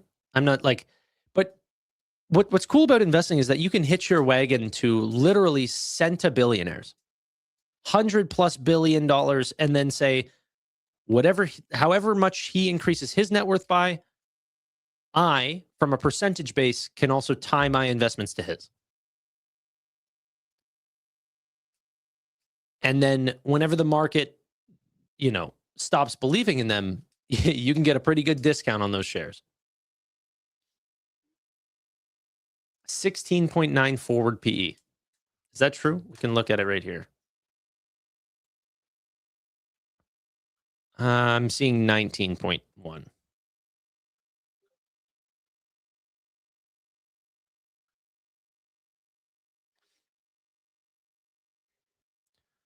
Still insane. Under 20 forward PE. The S&P rebalance should be in 20 minutes. By the way, shameless promo. If you guys aren't using Fiscal AI, seriously check it out. And then if you guys are using Fiscal AI or something like this, the pro version of the at futureinvesting.pro, it's in the description. You get Fiscal AI for free with the one-time purchase of futureinvesting.pro, along with the 100th episode, which we just did today. We did a portfolio review. We talked about Broadcom yesterday. It's been a lot of fun. But I use Fiscal AI every single day. Like, seriously, I don't use or work with any companies that I don't actually use, like, literally all the time. And why is my screen sharing? Being able to quickly pop up and just look at all this data is really nice. Like, for example, whenever NVIDIA sold off today, I can go in and, look at the stock, look at the fact that they have a PEG ratio of 0.4 times. 0.4 times on NVIDIA. And then take a look at their financials and be like, okay, wait. You're telling me what's going to happen with revenue? Next quarter, they're about to accelerate growth to 96.2%. That's what Wall Street's expecting.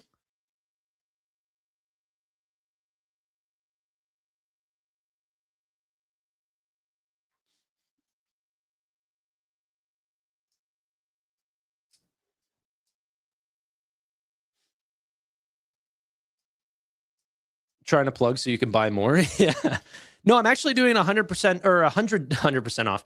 $100 off to celebrate the 100th episode. And I think there's only like 6 hours left. We almost never, ever do promotions. Like, I think it's once or twice a year. So if you guys did want it, yeah, let us know.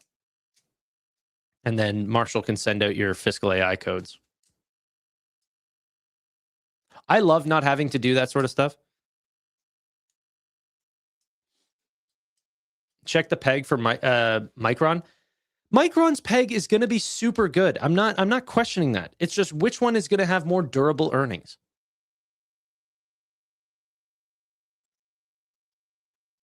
PEG of 0.1. That's legitimately the lowest I've ever seen any company ever of all time. It's truly insane.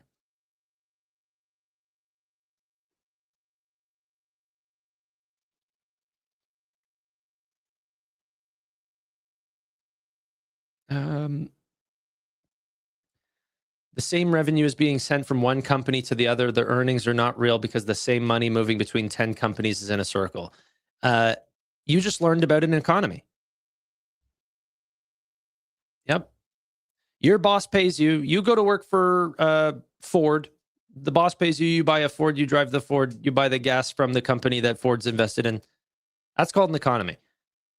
The interesting thing is that you tell me where the money comes from in NVIDIA. Okay? They've given a couple $2 billion investments to companies. $5 billion to Intel, $2 billion to CoreWeave, $2 billion to Nebius, all of these things. How the heck are they getting $253 billion back? Do the math in your head. This is like the people that talk about metaverse or anything like, you know, they shrunk quarter over quarter. And then you're like, wait, the metaverse makes up for 0.1% of the revenue? Yeah, so shut up about it. There is circular finance. I'm not even questioning that. It's just, it makes up for such a small percent. And then also on top of it, people say that's not real. What do you mean it's not real? You know, if a company goes and gets, like NVIDIA is not giving $2 billion to CoreWeave to then give them $2 billion back. They're buying $2 billion worth of equity, and in return, they get $2 billion back. But actually, that's not even true regardless. CoreWeave, after their last $2 billion investment, promised to buy 5 gigawatts worth of CPUs. That's like $250 billion worth of an order for $2 billion back. This is not circular. Okay? And then on top of that, they got equity for it. There's nothing circular about it. Is your hair receding, Tanner? Yes. Yeah, I'm going to have the McDonald's arches here in no time.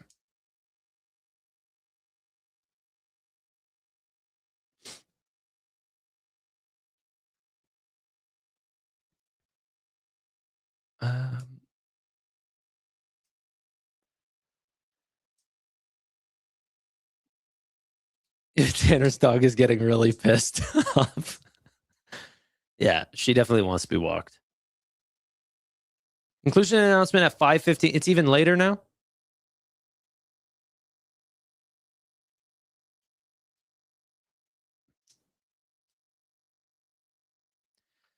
But if only one takes, yes, but it only takes one company to keep those money and the fail is imminent. Think about it. In a large company, that can't happen. What do you mean? It only takes one company to keep the money.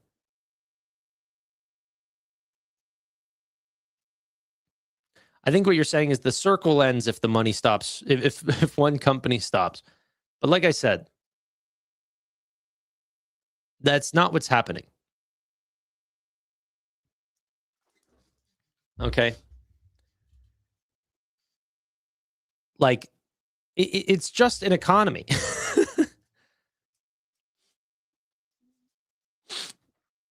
Edward, the real orders are not like the money that NVIDIA is making is not like, of course it's from CoreWeave. CoreWeave puts in an order. But who's buying the tokens? You know, the people buying the tokens are Anthropic, OpenAI, and Meta. That's their customer. So if the customer asks for more supply, that's what they're going to give them. I saw a bunch of these guys like Hank Green and all of these people, you know, put out these very famous videos about how circular financing is going to come to an end. And it's like, guys, how is this circular? How is a company, if it was circular, they would just be making the same amount of profit every year. How is it going up if they're just getting in return of what they gave out? Now, how does this make any sense? How are all companies making more and more profits?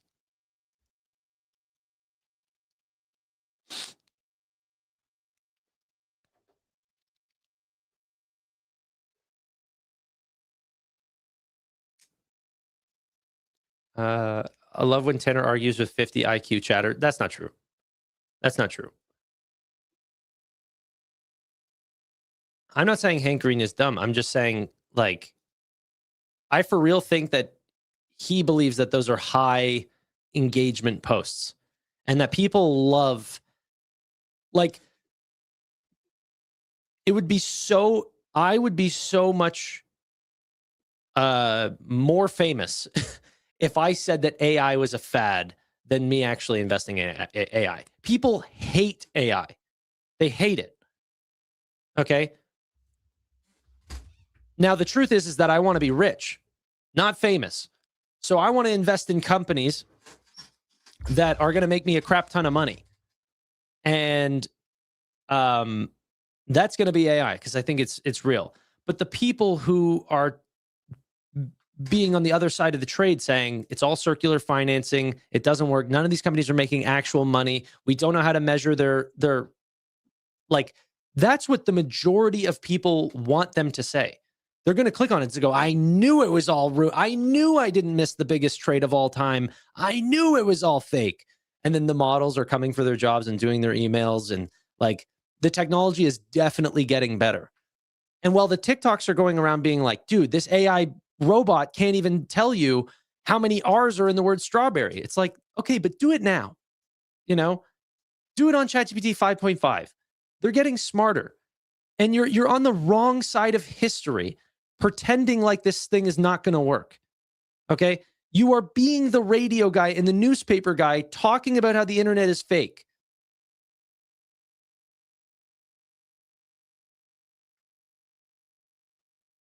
Like, just look at this, look at the rate of change.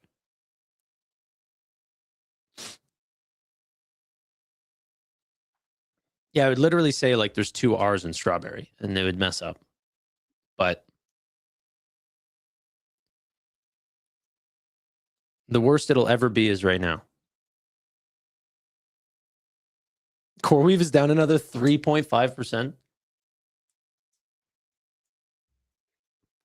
I'm going to lose my shirt. That loan shark guy is going to come break my knees.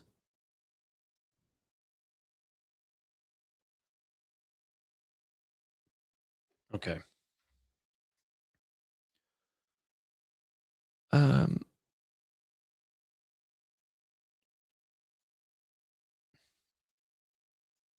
40% up on the VIX today. Yeah, it was a rough one. Dookie Pie would have loved it if you lost your shirt. That's a good one. That's funny. Why is crypto pumping? Is it actually? 61,000 on Bitcoin. Not bad.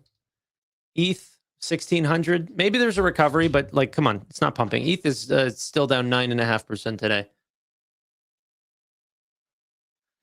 Let's check CoreWeave. Sorry, I need to share my screen.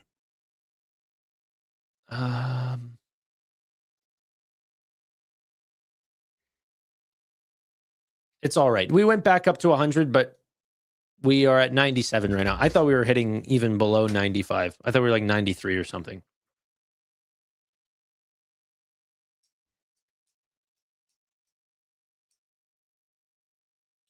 Tanner, got any stocks in your portfolio you think will 100x in 30 years?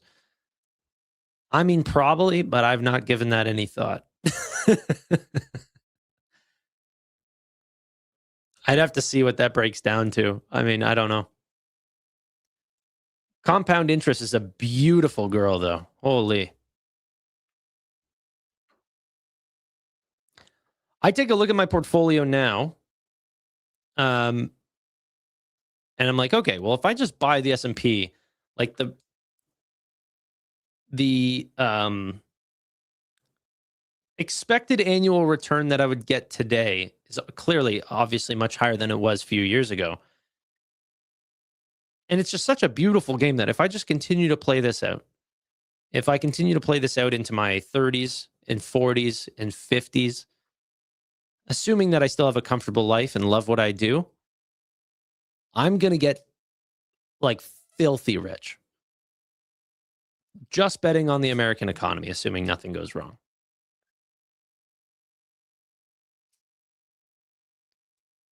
It's a beautiful game we play.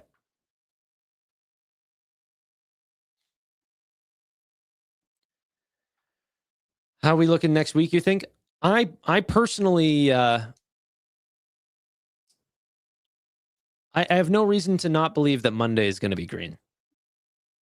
How many screens do you have? I'm sitting in front of 4 27-inch monitors right now. So it's pretty big.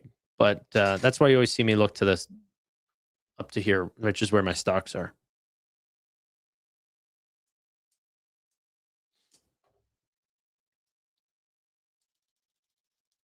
You're not already in your 50s? I'm 28.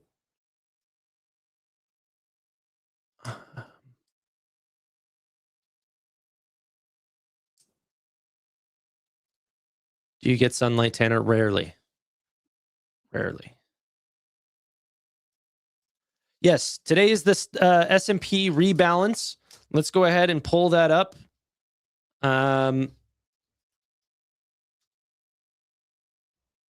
S&P 500 rebalance.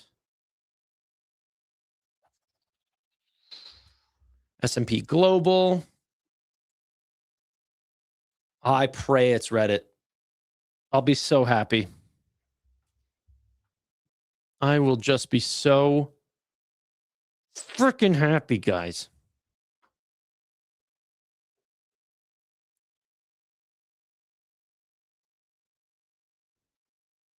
Where's their announcements page?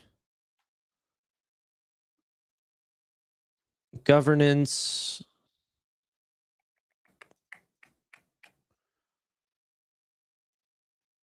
Oh, is the website going to crash again?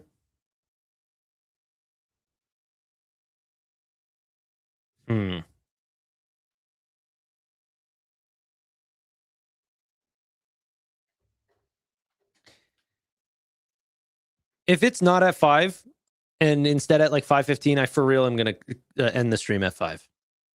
Like, we need to figure it out at 5.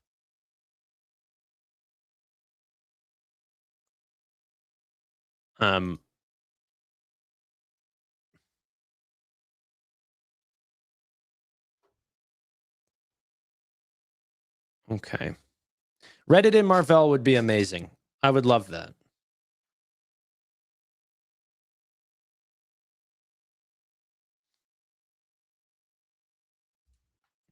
AI says Marvell is 70 to 80% chance. I have no clue why they're not already in.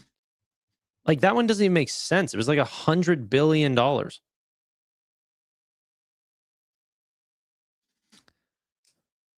Is SoFi still eligible? I would say no. Tanner really needs that 15 minutes, guys. Dude, I've been live for 3 hours and 47 minutes. Sitting in one spot.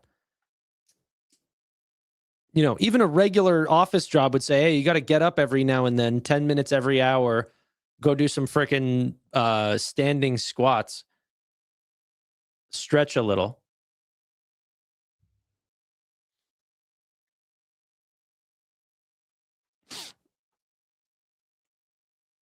Do it standing? I don't have a standing desk. Not, at least not in here.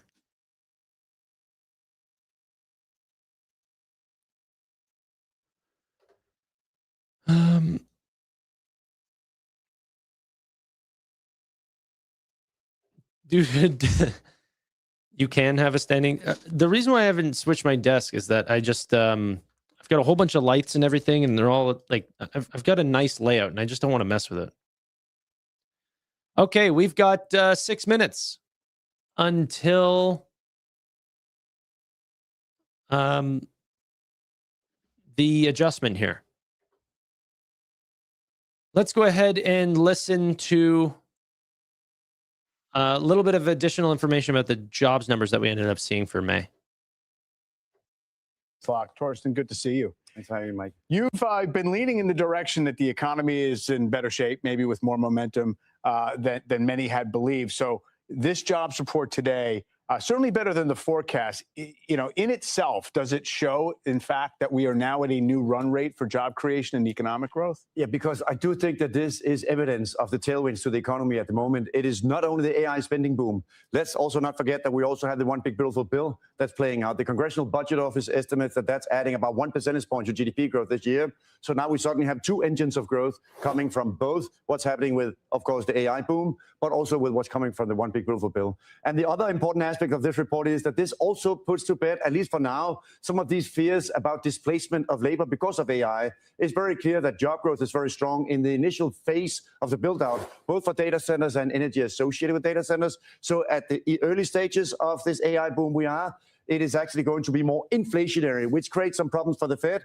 because we're both seeing now, of course, more jobs being created. We're also, of course, seeing capex, which is very strong. We're, of course, also seeing that labor in the sectors that do construction of energy and data centers is also quite strong. So there's a number of different dimensions in this report that are actually rocking a bit in market narratives that we have had for quite some time. Yeah, I mean, at least forces the question of whether there are the makings of some kind of an overheat, right? I mean, if not outright overheat, we grew less than 2%, maybe real GDP in the first quarter, but nominal growth getting a new kick higher. And then what does the Fed do about that? Yeah, and this is really important because we all, for the last 3 months, have been expecting that there was instead a stagflationary shock coming because of the Middle East.